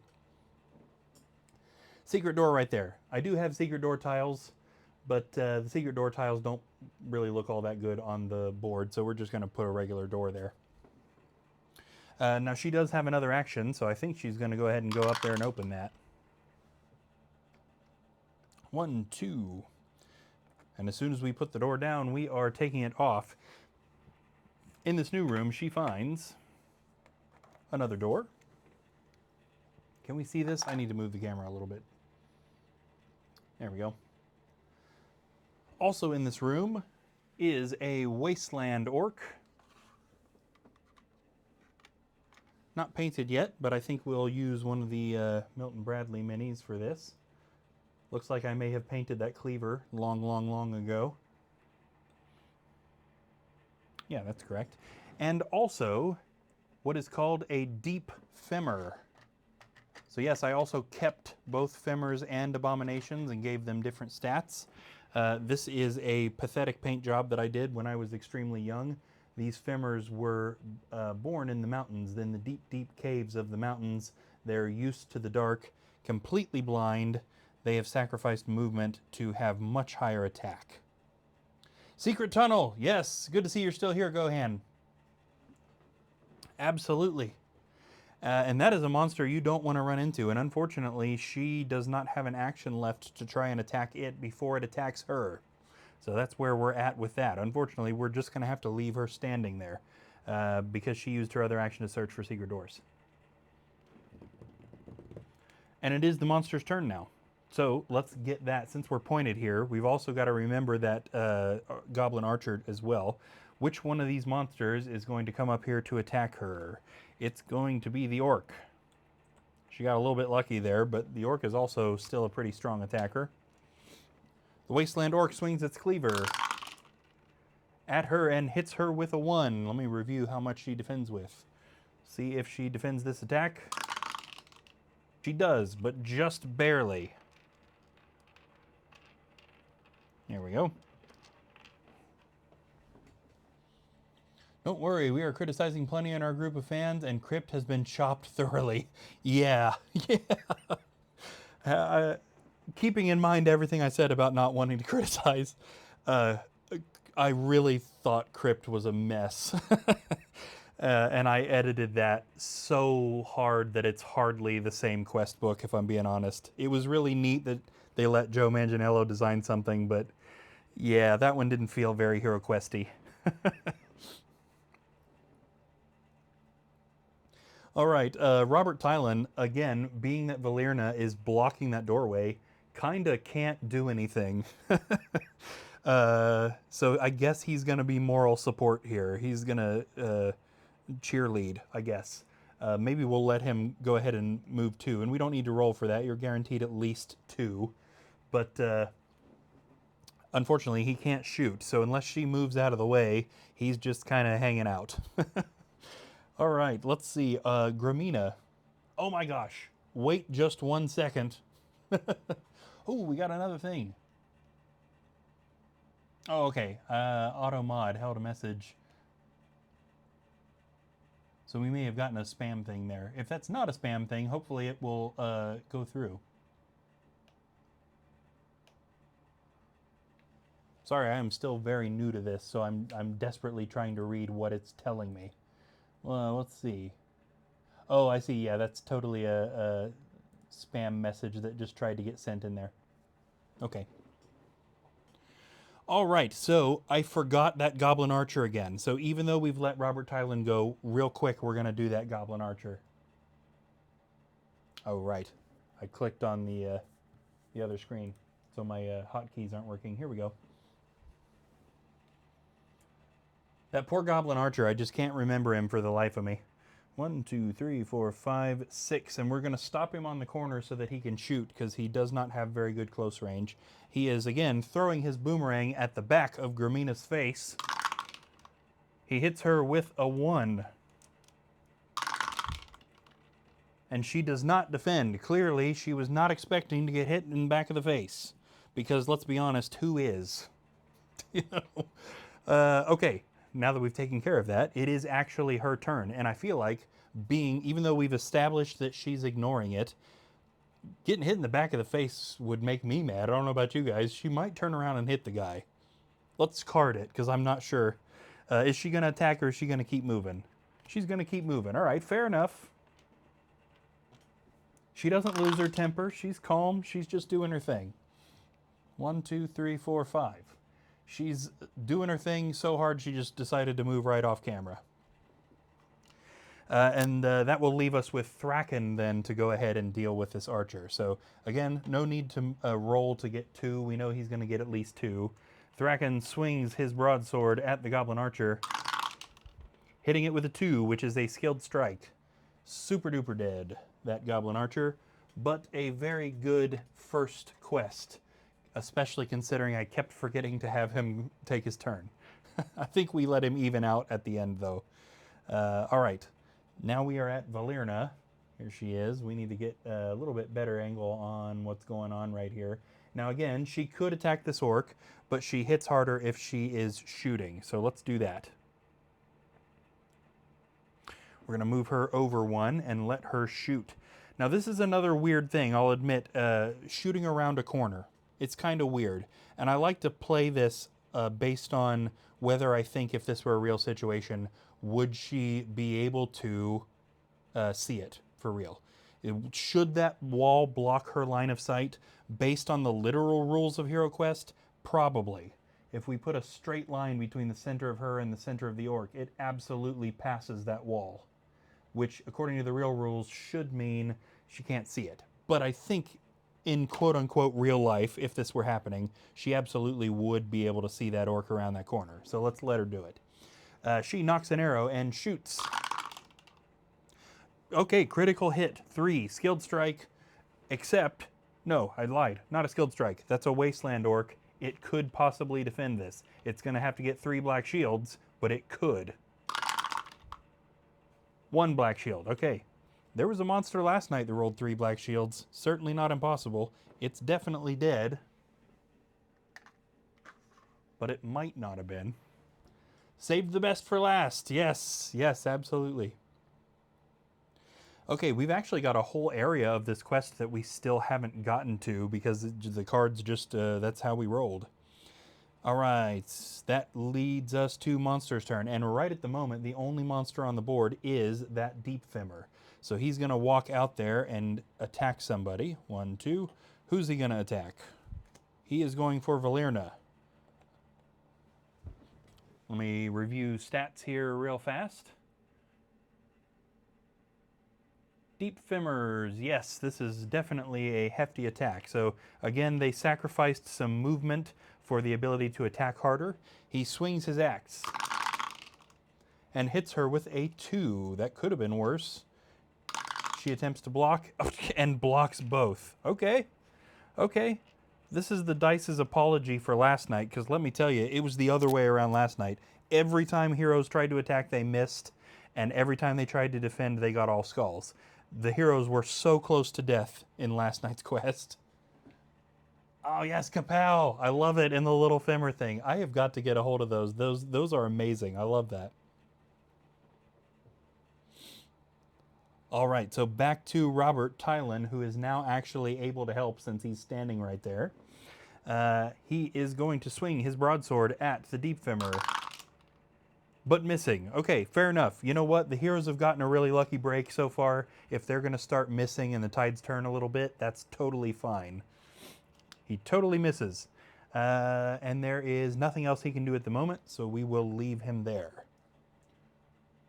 Gramina is off camera. Here she is. Headed towards that chest so that she can disarm the trap, hopefully. 1, 2, 3, 4, 5, 6, 7. Awesome, she got up to the chest. Now she is a Dwarven Explorer, and this is another small thing I changed. I introduced a skill set leveling system so that you can customize some of the heroes so that they can get some neater stuff as they go on more and more quests. The skill set leveling system also triggers a monster difficulty chart. So if we've got a lot of really experienced, really good heroes going into a quest, the monsters are also more difficult. Obviously, we're not to that level yet. But one of the things I did was nerf the dwarf's ability to disarm traps. So she has a 50-50 chance until she builds skill set, and then pretty quickly, dwarves get what they're supposed to just naturally have back. But right at the moment, we're just pretending she has a toolkit, essentially. We're going to roll a single dice. If it's a skull, she triggers the trap. If it's a shield of either color, she successfully disarmed it. Let's see what we get.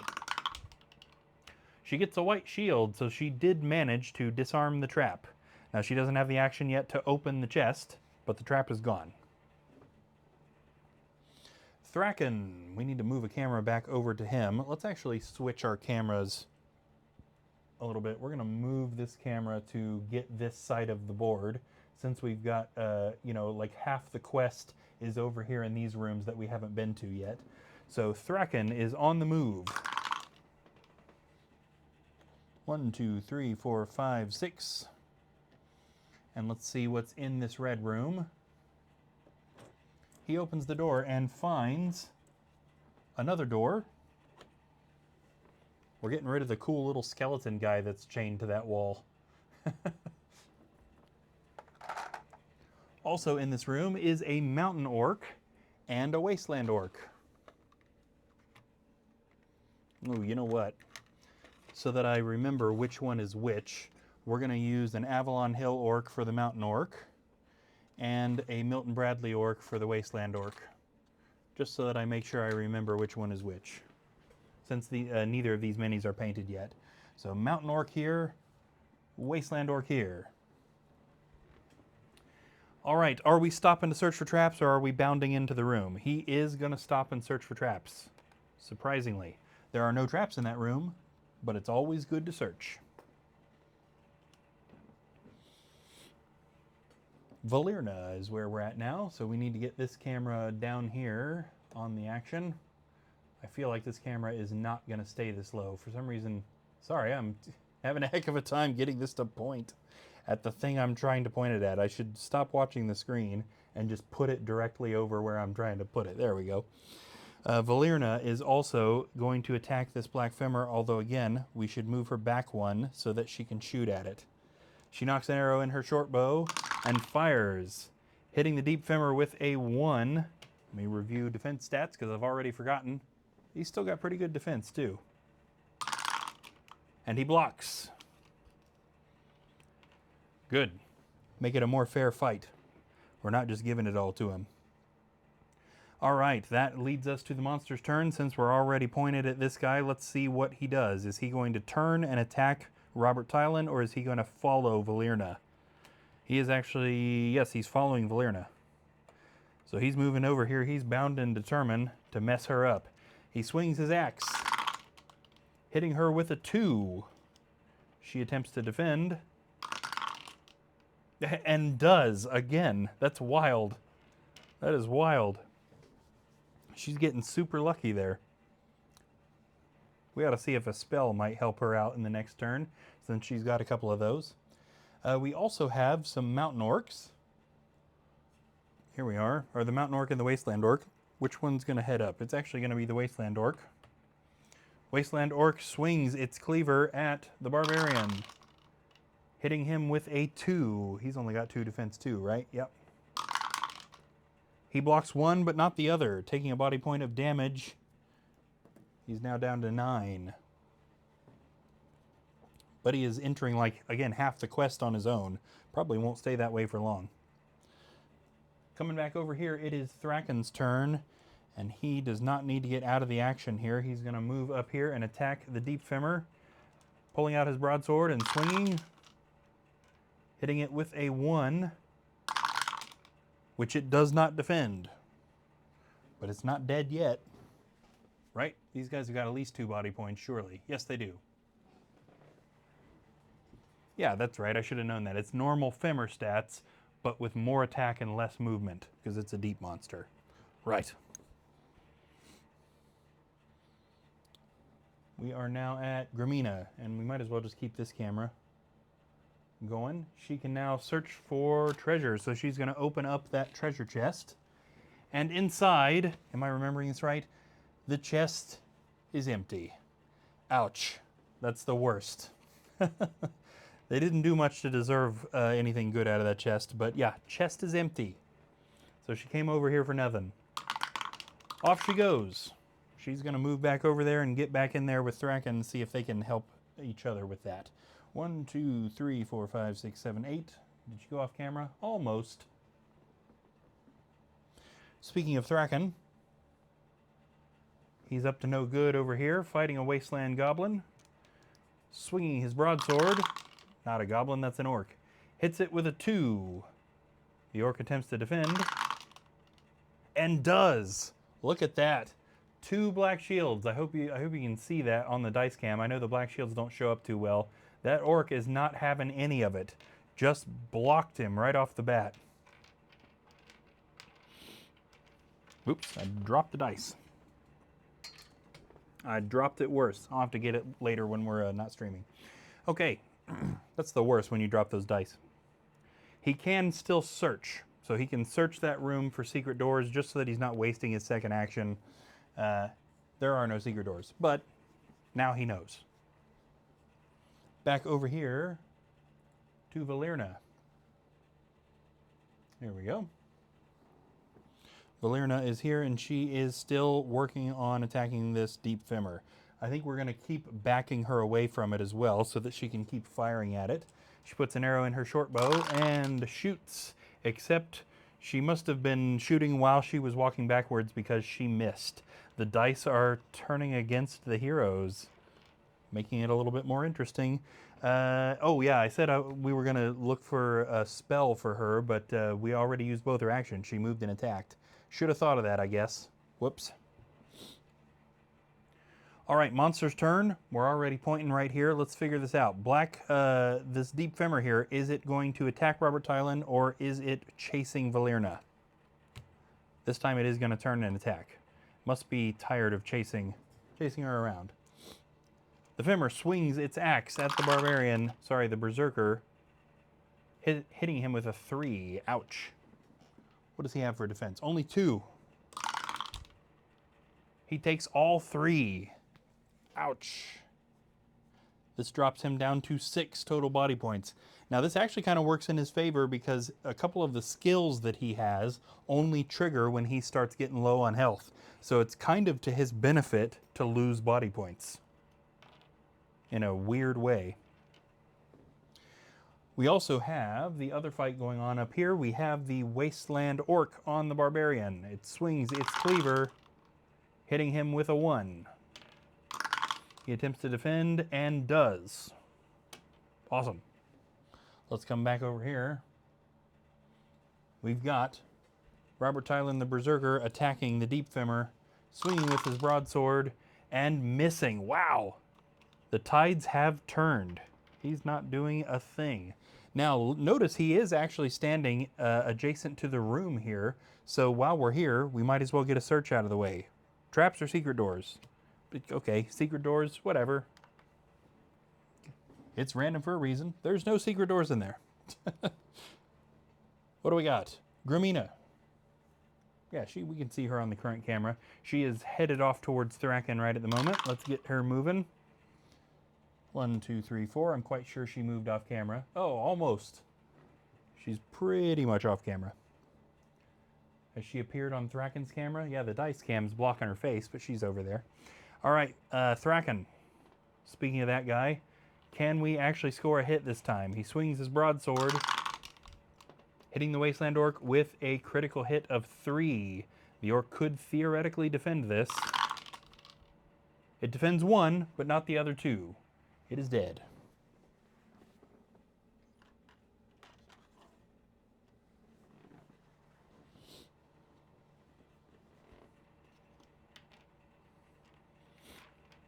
All right, what else can he do? He might as well walk in there. He knows it's not trapped. He doesn't have an action to attack, but there's no reason to keep blocking the doorway. We're just going to move him up in there ready for that orc. And finally, for this turn, Valerna is going to be shooting again at the Deep Femur.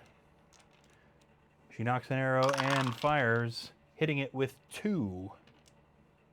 That's probably it, right? It blocked 1, but not the other. It is also dead. Uh-oh, I closed its drawer and I shouldn't have. There we go. Luckily, I labeled that one.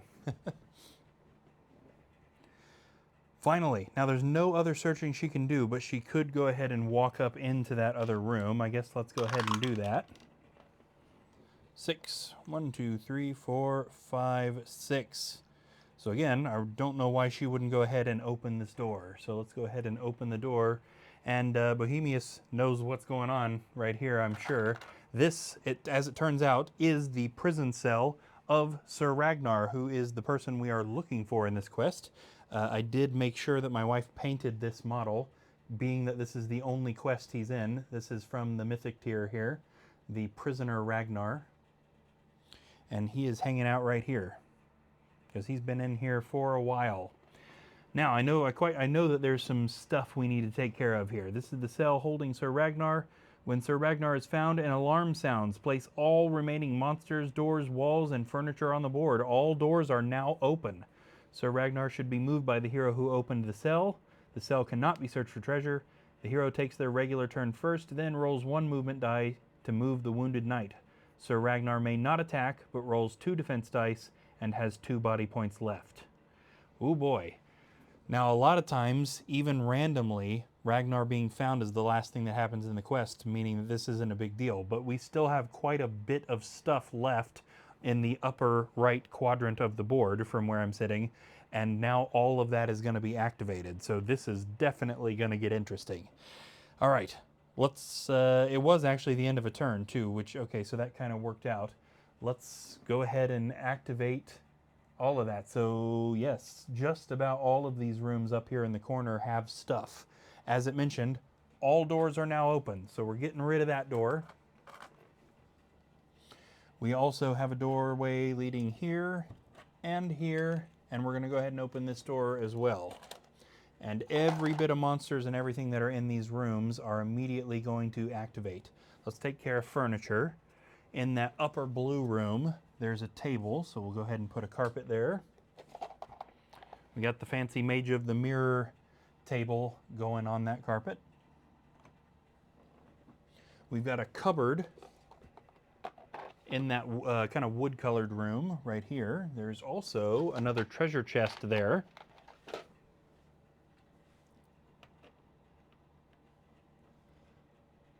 Right, okay, so that takes care of furniture. As far as monsters, we've got, up in that blue room, a wasteland goblin and a wasteland orc.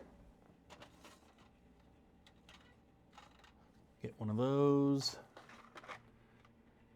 I better grab a Milton Bradley orc for the wasteland guy so that I remember that it's that. We got a guy there and a guy there. In this next room down here, we've got another wasteland goblin. I'll just grab another one out of that same drawer there. And a couple of deep monsters, right? I'm gonna make sure I'm reading that right. Now this is like the deep femur that we just had, but it is a deep goblin and a deep orc. So we have the same kind of ideas for both of those, raised in the particularly deep tunnels of the mountains. These guys are totally blind, so they don't move very fast, but they have a really, really high attack. Neither of these guys are painted, so we'll use Milton Bradley guys to denote that. And then in our kind of yellow-greenish room over here, we have 2 ocean orcs. Here they are. Also not painted yet. These guys sacrificed attack for movement. So orcs that were raised in or around bodies of water mean that they are extremely fast, which is going to be helpful to them in this particular situation. Means they're going to get over to where Ragnar is quite fast, and that is exactly what we're going to be utilizing them for. So yeah, this is a pretty bad situation, all things considered. Now back over here, where they're just wondering what sort of alarm went off and what exactly happened, Valerna got rid of the deep femur and moved, right? Or did Robert Tylan do that?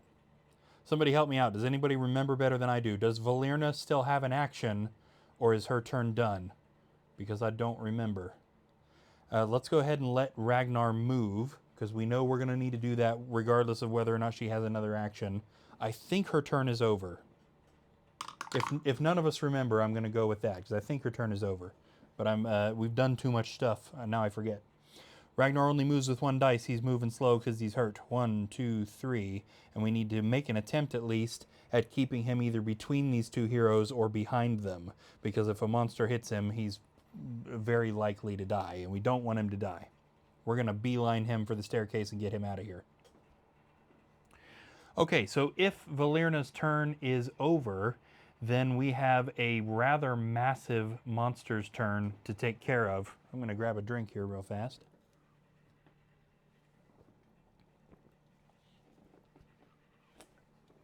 There we go. Yeah, let's go ahead and get started on that. Okay. up here. Let's take care of the easy part first. We have a mountain orc attacking Thraken. The mountain orc swings its mace, hitting Thraken with 2. And he does not block either one of those, taking him down to 7 body points. We've also got a whole host of other monsters moving towards him. I bet that wasteland goblin can get to him. Oh yes, lots and lots and lots of orcs.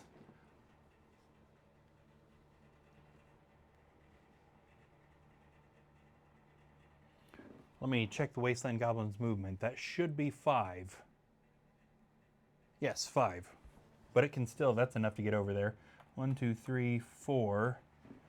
Wasteland goblin attacks Thraken. Ooh, critical hit of 2. He attempts to defend and manages to fend off both of those. That's surprising. I'm betting there's a pretty significant delay on my stream too. So if I'm not responding to you guys quickly, my apologies. I'm trying to respond as soon as I see them, but I'm guessing based on the reactions that there's a pretty good amount of lag between live and what you guys are seeing. That wasteland orc is probably not going to get over there. Right? Yeah, they only move 3. Sacrifice movement for defense. 1, 2, 3. Let's for now leave these guys where they are. They're guarding a chest. But those ocean orcs should definitely get a move on. Those guys can move 13, and we're going to send them off over the towards the other heroes. These guys are probably going to end up moving off camera. So let's try and anticipate that a little bit.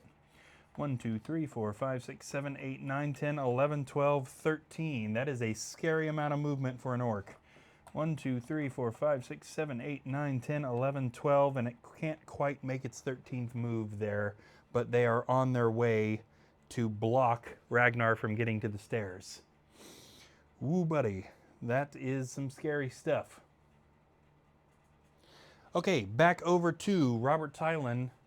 They need to, they still need to search the little room there for treasure before they really get anywhere. Let's let Valerna do that. So let's have Robert Tylan kind of lead the way out of the room. 1, 2, 3, 4, 5, 6, 7, 8, 9. So nothing really to do yet. Oh, we ended up moving him a little bit off camera. Nothing really to do yet, but he's going to be there to intercept those ocean orcs.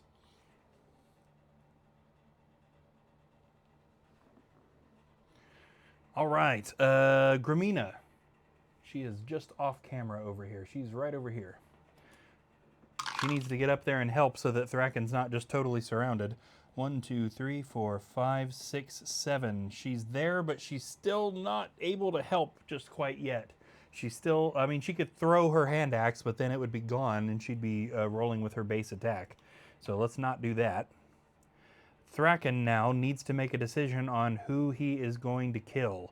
Does he kill the harder hitting orc, or does he kill the easier prey, the goblin? However, if he kills that goblin, he's just making room for another orc. Really, either way, I guess. So let's just draw cards. Red for the orc. He's going for the orc. That's who he was already hitting. That makes sense. He swings his broadsword, hitting the orc with a 1. That was a regular mountain orc. Yes, it was. It does not defend. It is dead. Mountain orcs go here, and that should be it for that drawer. Yeah. What else can he do? The only thing left is searching for treasure in this room, which he can't do while there are monsters in it. So I guess he'll just hang out. Here we go. Valerna. Back over here with Ragnar. We're a little bit far away from the action. My camera doesn't want to stay down that low, though. Okay, first off, Valerna can search this room for treasure. Let's hope that it's not a wandering monster. That would be kind of nasty. Let's see what she finds. She found a potion of healing. Very nice. She already had one of those. That makes 2 she's got now. But since we don't have any healing spells, that's pretty handy. All right, let's go ahead and let her move as well. We don't want to let her get too far away from Ragnar, but we do want both of those heroes probably in front of him to defend. 1, 2, 3, 4, 5, 6, 7. And then, not to leave Ragnar too far behind, we'll move him as well. He got a pretty good movement there. 1, 2, 3, 4, 5. Ooh, we've left him open there a little bit. I should have thought that out a little bit better. And that takes us to the monster's turn. Since we're already kind of pointing over here, let's bring this a little bit closer, because I bet those ocean orcs are going to reach. Luckily, Robert Tylan is blocking their way into the room, but he will probably get surrounded. I know these orcs are off camera right now, but they're about to not be. 1, 2, 3, 4, 5, 6, 7, 8, 9. Let's get this guy. Now again, these guys get higher movement, but they sacrificed a little bit of attack. The ocean orc swings its... gosh, what is that? My dad always called that a spiky ball on a chain. Is it a mace? Is it a chain, a mace with a chain? What is the proper name for that weapon? I feel kind of dumb that I don't know that. Hits Robert Tylan with a 1. He does defend, but just barely. And the other orc. 1, 2, 3, 4, 5, 6, 7, 8, 9, 10. Now this guy's got a sword. I don't have to worry about not knowing the name for that. This orc swings its sword, hitting Robert with a 1. He does not defend. Takes a body point of damage, bringing him down to 5. That does actually put him within range to use his retaliation. Yeah, let's go ahead and do that. So the Berserker has 3 special skills, 2 of which activate on him being hurt. This particular spell, skill, retaliation. Flail! Yes, thank you. Again, I should have known that. This skill can only be used if you have 5 or fewer body points. You may use this skill immediately after you have taken damage from an adjacent monster. Immediately make an attack against that monster. This does not use up an action for your next turn. So we're going to go ahead and use that since he just got hurt. So he can immediately attack back on this orc even though it's not his turn. Hitting it with a 2. It's actually this orc. I should turn him to face. Ooh, but the orc defends. Thrilling. All right, now we need to get to the potentially much worse situation which is going on up here. First off, we have that Wasteland Goblin that's already right there next to Thraken. Let's take care of that. Wasteland Goblin on Thraken with a 1. He does not defend. This takes him down to 6 body points. The Wasteland Orc, let's go ahead and get that going on Grimina. 1, 2, 3. Darn it. There we go. Wasteland Orc on Grimina, swinging its cleaver. Misses her. She's short. It didn't expect that. It swung above her head. We'll go with that. Let's get at least a couple of these monsters moving too, so that we're not just doing nothing. This is a Wasteland Goblin. 1, 2, 3, 4, 5, so it doesn't have very much movement. The Deep Goblin is bound to have probably even less. Oh, they also have 5. Okay. 1, 2, 3, 4, 5. And I'm sure that that Deep Orc does not have hardly any movement. Let's leave him there to defend the chest for the moment. Okay. Honestly, that hasn't been near as big a deal as I thought it was. I thought that was going to be a potential uh-oh moment, and it kind of has been, but not too bad. Back down over here, we have Robert Tylan attacking both of these ocean orcs at the moment. What else does he have at his disposal? So his Enrage skill allows him to lose either 1 or 2 body points. This allows him to immediately make an attack, even if he's already attacked this turn. He is allowed to add additional attack dice equal to whichever number of body points he chose to lose. So that would be helpful if he were struggling. And his Frenzy skill he can only use if he has 3 or less body points. That would be handy because he'd be able to attack both of those monsters. But let's, yeah, I think we're not in dire enough straits for that. These orcs aren't really that difficult to kill. So let's go ahead and have him take another swing at that one he's right next to. Robert swings his broadsword at the ocean orc, hitting it with a critical hit of 3 that is also a skilled strike. That guy definitely super dead. Out he goes. Ocean orcs go here. Okay. Now he does not have an action left to hit this guy. This hallway was never searched for secret doors. Let's do that. There's not one, but why not? I skipped Gramina again, didn't I? No, I didn't. It's her turn. Here we are. She is now in combat with a wasteland orc. Yes. She swings her hand axe at the orc, hitting it with a critical hit of 2. The orc attempts to defend, blocks one but not the other, which means it is dead. She got kind of lucky there, honestly. This will also allow her to go ahead and move into the area. Ooh, she got a 12. We might as well move her up into that other room. She's got good defense. She can take a hit. 1, 2, 3, 4, 5. Let's just stop her right there. She does not know if there are traps or not in this room. So we'll just stop her right there. Back down over here, we have Valerna, who should be able to get out there and help a little bit. 1, 2, 3, 4, 5, 6. Let's just do this. And then again, she can shoot.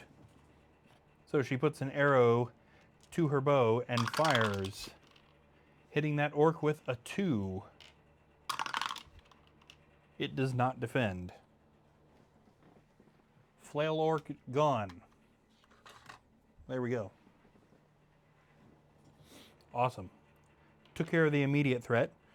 And then we get old Raggy up there moving. 1, 2. Not very much, but moving all the same. This brings us back again to the monster's turn. So let's get up there where all the monsters are.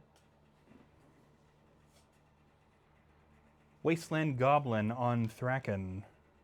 Swinging its sword, it misses. 2 black shields it got there. This is not the time for that.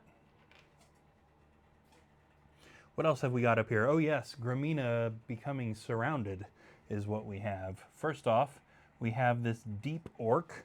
Now they sacrifice movement for attack. Not a deep orc, I'm sorry, deep goblin. Yes. The deep goblin swings its sword at Gramina, hitting her with a critical hit of 3. Ouch. She attempts to defend and defends none of them. 1, 2, 3, dropping her down to 6 body points. She is also going to be attacked by this wasteland goblin. That's only got regular attack. It's got better defense though. And it misses her. Good thing too. That was a hard hit. That's what I get for saying she could take a hit. I mean, she did, but ouch. And I might move that deep orc if it could get to her, but it can't. So let's go ahead and leave him again to defend that chest. Down here, I'd say that we're pretty good on getting Ragnar out of here safe. So let's get Robert Tylan moving up towards the action so that they can help attacking monsters or searching for treasure, whatever needs to be done up there. 1, 2, 3, 4. Not very quickly. Back up to the action, Gramina. Which one is she going for? It would probably be more to her benefit to take out the deep guy. He's easier to kill and he hits harder, but we'll card it. Yes, indeed, she is going to go for the deep goblin. She swings her hand axe at the deep goblin, hitting it with a 1, which it does not defend. Got rid of that guy. Where'd he go? There we go. I'm going to get used to where all these drawers are sooner or later. I just rearranged everything here recently, so I'm still a little lost in my own drawers. Also, that came out weird, didn't it? Also, she's got a second action and nothing has been searched in that room. In that blue room, traps or secret doors. She's going to go traps. There are no traps in there. Thraken is still trying to get rid of this wasteland goblin. He swings his broadsword, hitting the goblin with a 2. Now, normally a goblin wouldn't be able to defend this, but this guy has better defense. But it didn't help it. It is dead.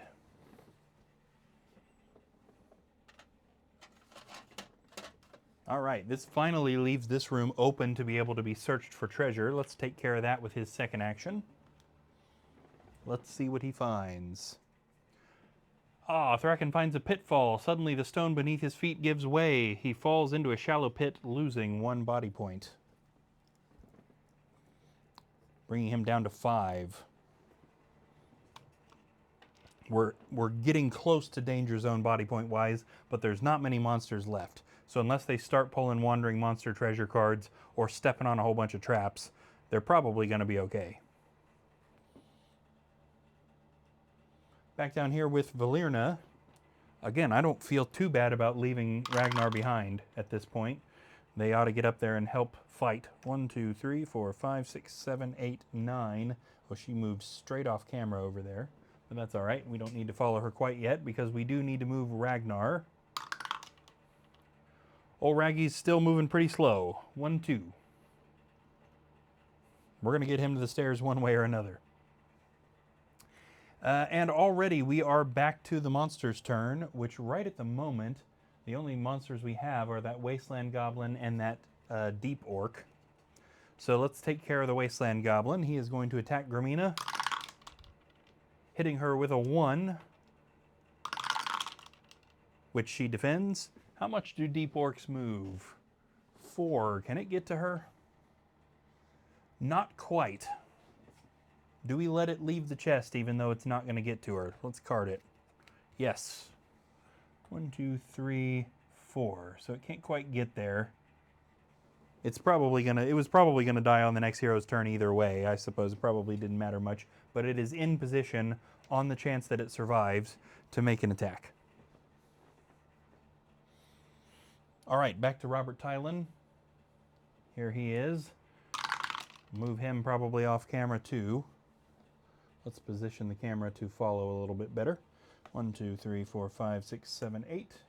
And he's probably within range of the other camera now. Go ahead and get this back over here on Ragnar. There we go. All right, Gramina. Let's get rid of that Wasteland Goblin maybe. She swings her hand axe, hitting the Goblin with a 2. Critical hit there. And the Goblin does not defend. Dead. Simply dead. There we go. I'd already closed his drawer. And with her other action, is she going to search for secret doors or move up to that Deep Orc? She's going to move up to the Deep Orc. She can't do anything about it yet, but she's standing there. Thraken, however, can do something about it. Unless he gets a garbage movement, which he did not. Here he is ready to attack. Thraken swings his sword, at the Deep Orc. Hitting it with a 1. I thought for a second he was going to miss there. The Deep Orc attempts to defend and does not. All right. So we're kind of on wrap-up duty here. Getting treasure searched and seeing if we run into any other wandering monsters. Valerna. Oh, right. They're not quite on camera up here yet. Here she is. Valerna is heading up. Now, nobody ever went down this hallway or searched it for anything. I think she probably ought to be heading towards that room. 1, 2, 3. Is she going to stop and search for traps here? Nope. 4, 5, 6. Luckily, she's not stepped on any traps there. Ragnar. Spoiled guy gets his own camera right at the moment. I don't know if he deserves that. Especially when he's only going 2 spaces every time he moves. Nice heroes came and sprung him from the cell and then left him there. No monsters on the board right at the moment. No, we're where we need to be. Robert Tylan is here. 1, let's also send him down this way. Is he going to stop and search for traps? Also, no. 2, 3, 4, 5, 6, 7, 8. He got lucky. There's no traps in that hallway. Now he's searching, or sorry, looking into this yellow room. He can search either for traps or secret doors, and he is going for traps. At least he thought to search the room. There's no traps in there. All right. Gramina, what do we need to do in this room? Secret doors or treasure, or leave? Any of those are options. Secret doors first. There are none, so we're just determining that there's no other ways to go in this quest. Second action, treasure or leave. She's going for treasure. What does she find? On the far wall is a skeleton wearing full plate armor. The spear from a spear trap in the wall still sticks through the stained hole in the chest of the armor. There is an insignia on the armor you don't recognize. In a pouch on the warrior's belt is 35 gold coins. Good, that puts us up to 145. Still pretty low. We can use anything we can get. All right, Thraken, there's nothing left to do in that room. So we need to work on figuring that chest out right there. 1, 2, is he gonna stop here and search for traps in that room? No, he is not. 3, luckily no trap on that space. Now that he's in the room, is he searching for traps or secret doors? He can't search for treasure unless he's standing next to the treasure chest in this case, but he could still do either of the other things. He's going secret doors. Now, it's a weird thing though, right? Now, I've played with a lot of players as well, so I know that a lot of times they don't think about this either. But it's arguable about whether we should let him search for secret doors in this case. Where would it lead if there was one? Right? There's arguably no reason to search for secret doors in this room because it wouldn't go anywhere that they don't already have access to. So again, I leave it in the possibility for them to search because I've in all the times I've played with other real people, they often will still just search for everything, right? I guess that's kind of one of those like almost OCD things. I'm going to go ahead and search for everything, even if it might be dumb. All right, Valerna. Yeah, she's up here already. They know there's no traps in that green room now, or yellow room, whatever color that is. Ah, we only got 3 again. So she didn't quite get there. And then we go back over to Ragnar, who might get to the stairs sometimes this year. Oh, that's a better roll. 1, 2, 3, 4, 5, 6. Good. He's just about there.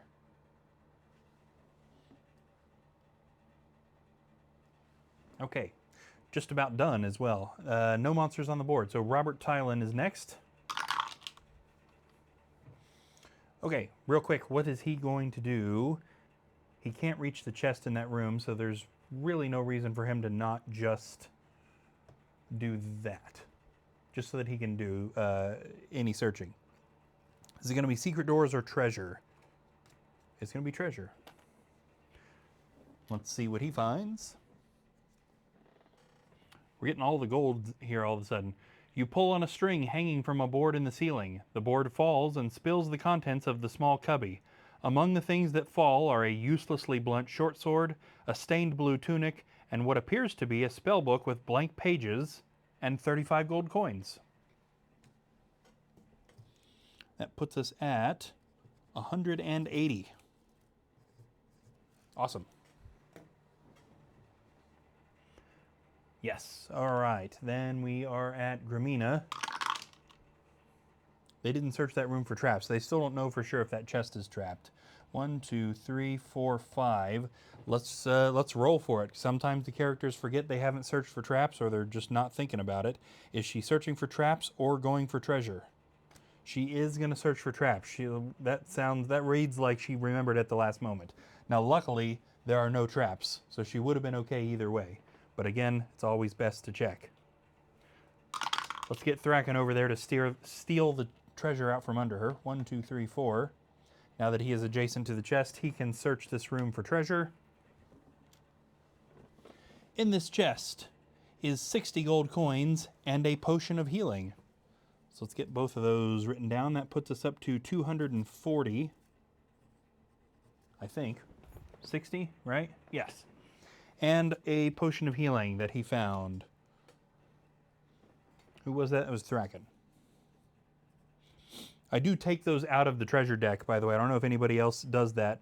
If the quest map determines that they should find up some sort of potion that would have been in the treasure deck, I go ahead and pull it out of the treasure deck. So it's less potions in there when they find stuff like that. Really want the characters to be using the potions. Secret trapdoor to give them satisfaction. That is a yes, that is a good idea.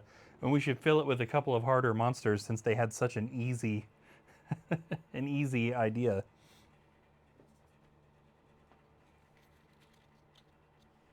Okay. Let's see. I think that's it, right? Now they haven't searched that yellowish room for secret doors. There isn't one on the map.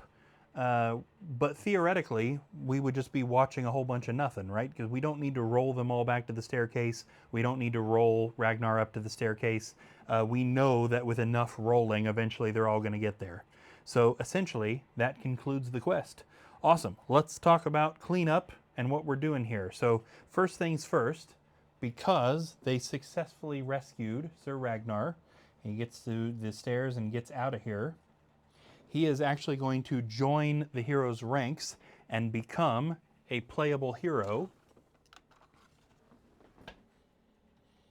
So here I have the only hero mini that is painted right at the moment. This is actually his Wizards of Morcar sculpt. I was lucky enough to get one of those. I've been seeing online that people are having issues getting them.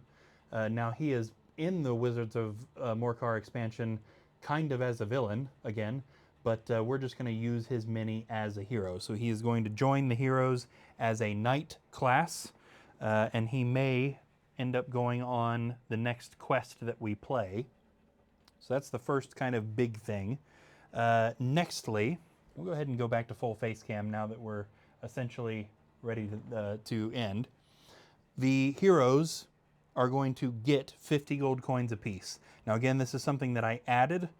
This would be super, super overkill if we only had 4 heroes, but because we have, now 10 heroes in rotation, the only way that we could get them all armored up with the extra stuff that I've added, and honestly even with regular hero quests probably, is by finding a way to give them a little bit of extra gold.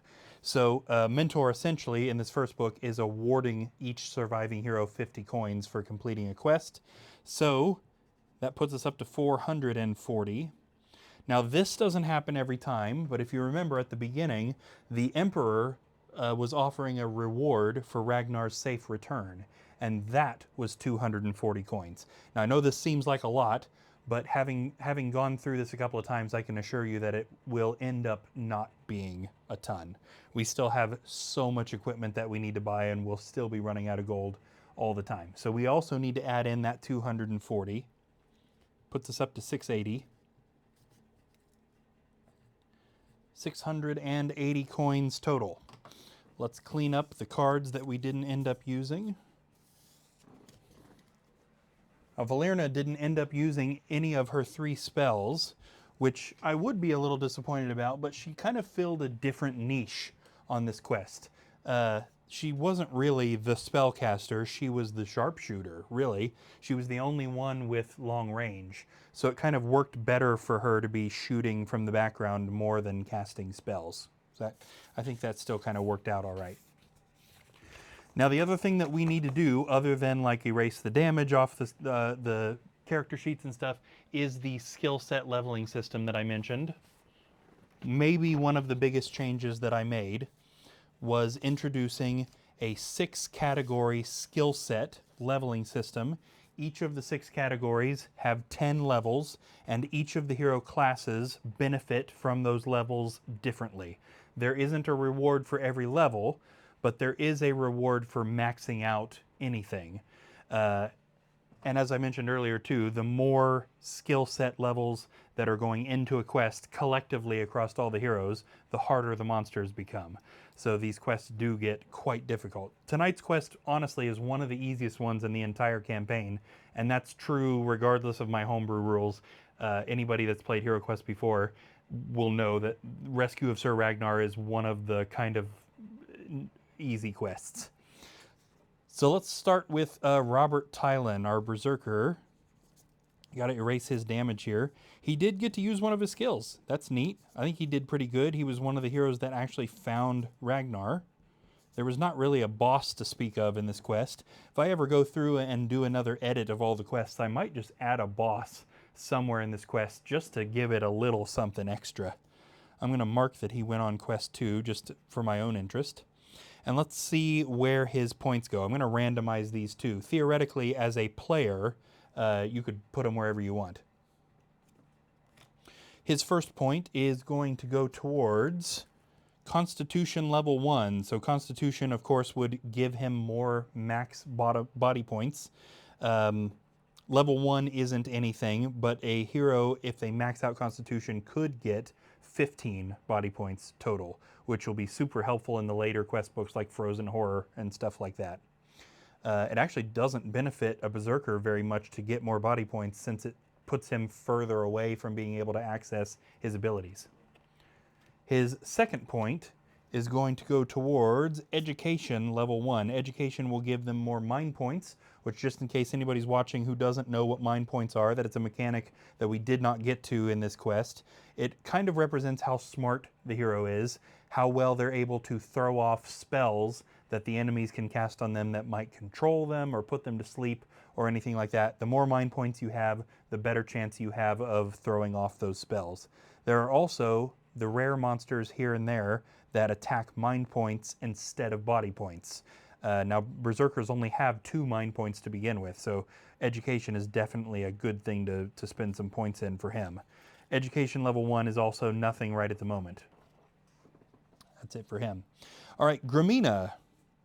I'll be honest, she didn't do much this quest. She spent a lot of this quest walking around, but she did successfully disarm that trap on that empty chest. And she successfully ignored that goblin archer despite getting hit in the back of the head.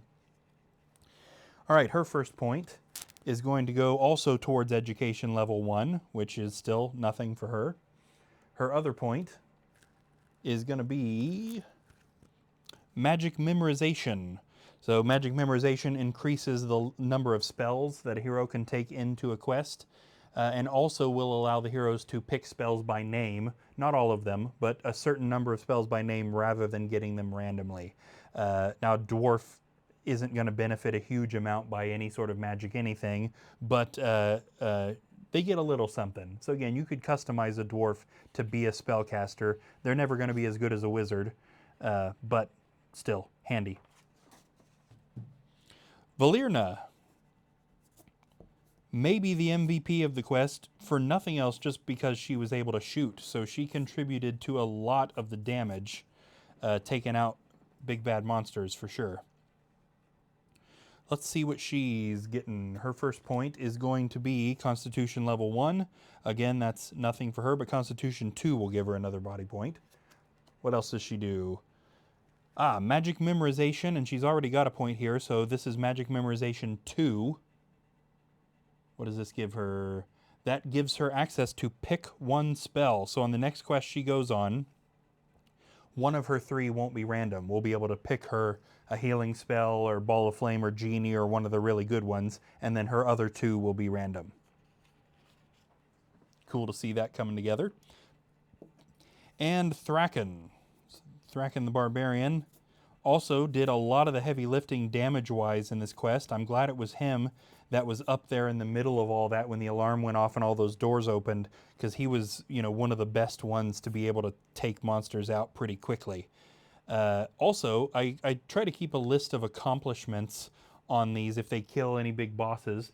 The very first quest that we did was, I think it's New Beginnings. I adapted it and called it something else. It was one of the Avalon Hill online quests that I decided to use as kind of an introduction, and Thraken was one of the heroes that went on that, and it was him that killed Zoriana, the wretched crone of the Dread Flame, the boss in that quest. He landed the killing blow on that. Let's see what he gets. Combat level 1. So combat allows them to increase their base attack and their base defense. It also gives them access eventually to a tier 2 armory with stronger weapons. Not all the heroes get that, but the barbarians do. I reduced base attack and base defense down to 1 for every hero. So if you don't have a weapon, you're rolling 1. If you don't have armor, you're rolling 1. So this combat allows you to build up your kind of natural strength. Let's see if combat level 1 is anything for a barbarian. No, but level 2 will be. His other point is going to be machinery level 1. Now machinery is the kind of trap thing, so they can disarm traps easier without the use of the toolkit. Level 1 is nothing, but at level 3 he doesn't need a toolkit to be able to do toolkit disarms. Now I used to have, and I'll be curious to get your guys' opinion on this too, for a long time I had a thing in the machinery skill set that allowed the heroes to set traps that monsters would set off and the heroes could ignore. And in the years that I had that as an availability, I never had a player use it once. And even when I would play on my own like we just did here, I never used it either. So I actually just recently totally got rid of that. I think it's a good idea, but clearly it must not be very useful because again, it's a good amount of years since I came up with that part of the skill set system and nobody ever used it. I don't know. So I just totally got rid of it and came up with some other benefits to trap disarm, essentially. So nothing, but we're early. This is still early. It's only quest 3. So eventually we're going to start getting a lot of benefits from those.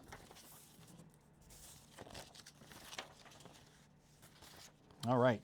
Well, I think that does it. Now there's literal quest cleanup on the board to do, but honestly there's not even that much of that. But I think we will go ahead and call it. So thank you guys so much for hanging out with me. The last night we did a stream and it was just one of those nights where nobody was watching. Still a lot of fun because I really enjoy playing this game, but it's a lot more fun when I get to talk to people, especially Bohemius, you've got a lot of experience with this game, and so it's neat to talk shop. And also really neat to have Gohan in here, who I believe at the top, Gohan mentioned doesn't know anything about this, just hanging out. So I really appreciate how long you hung around. I hope you enjoyed what you watched, both of you. I hope you enjoyed the homebrew rules and all of the things that happened. This is going to get a lot neater as we go through. I have compiled something like 14 quest books, and I wrote a book at the end where they're going to actually confront Zargon. And then once we get beyond that, well, we're going to have to write some more stuff, and we're going to have to write a new villain and all that good stuff. All of that, I'm hoping, will be on stream involving people. So I'm really looking forward to getting on to that. I mentioned this, I think, at some point earlier in the stream. Quests are going to be on Friday nights and Saturday nights and Monday nights and Tuesday nights, all at midnight. Midnight my time, which I think is EDT. So I'm not sure what time it will be where you guys are, but midnight my time, Ohio time, whatever that is. Always those nights. So Friday night, Saturday night, Monday night, Tuesday night, we're going to be doing quests. Sunday nights and Wednesday nights are going to be painting streams. So tomorrow night, my wife will be streaming from this exact same channel, continuing to paint. She was painting goblins, I think, on Sunday, so I'm not sure what she has planned for Wednesday, but I think she's been talking about starting on some of the heroes. So I know she'll also enjoy having anybody come in and hang out and provide some input on colors and just talk shop about what's going on. Again, I can't thank you guys enough for hanging out with me. I really appreciate you guys watching. And again, I hope you enjoyed what you saw. If you did, would super appreciate a follow so that you know when we're streaming again. All of these VODs are also going to go up on a YouTube. So if you want to go back and watch the first episode, which we did on Saturday night, Friday night or Saturday night, I don't remember. The episode we did last night is up, and also the paint stream that my wife did on Sunday night they're all up on that YouTube channel. So if you're interested in checking out past episodes, you can definitely go do that too. Super appreciate the support. Again, I know this is the 4th or 5th time I've said it, I think, but thank you guys so much for hanging out with me. And I think that's going to be it. So I will catch you again probably on Friday night. Again, if you want to come hang out with my wife tomorrow night, you can while she paints some stuff. But we will be doing the next quest, where I believe we are sending some heroes after Ulag the Orc Warlord, who captured Ragnar. We're going to be sending some heroes to get rid of that guy this coming Friday night. So we'll see you guys then, if not before. Thank you one more time for watching, and we'll catch you next time.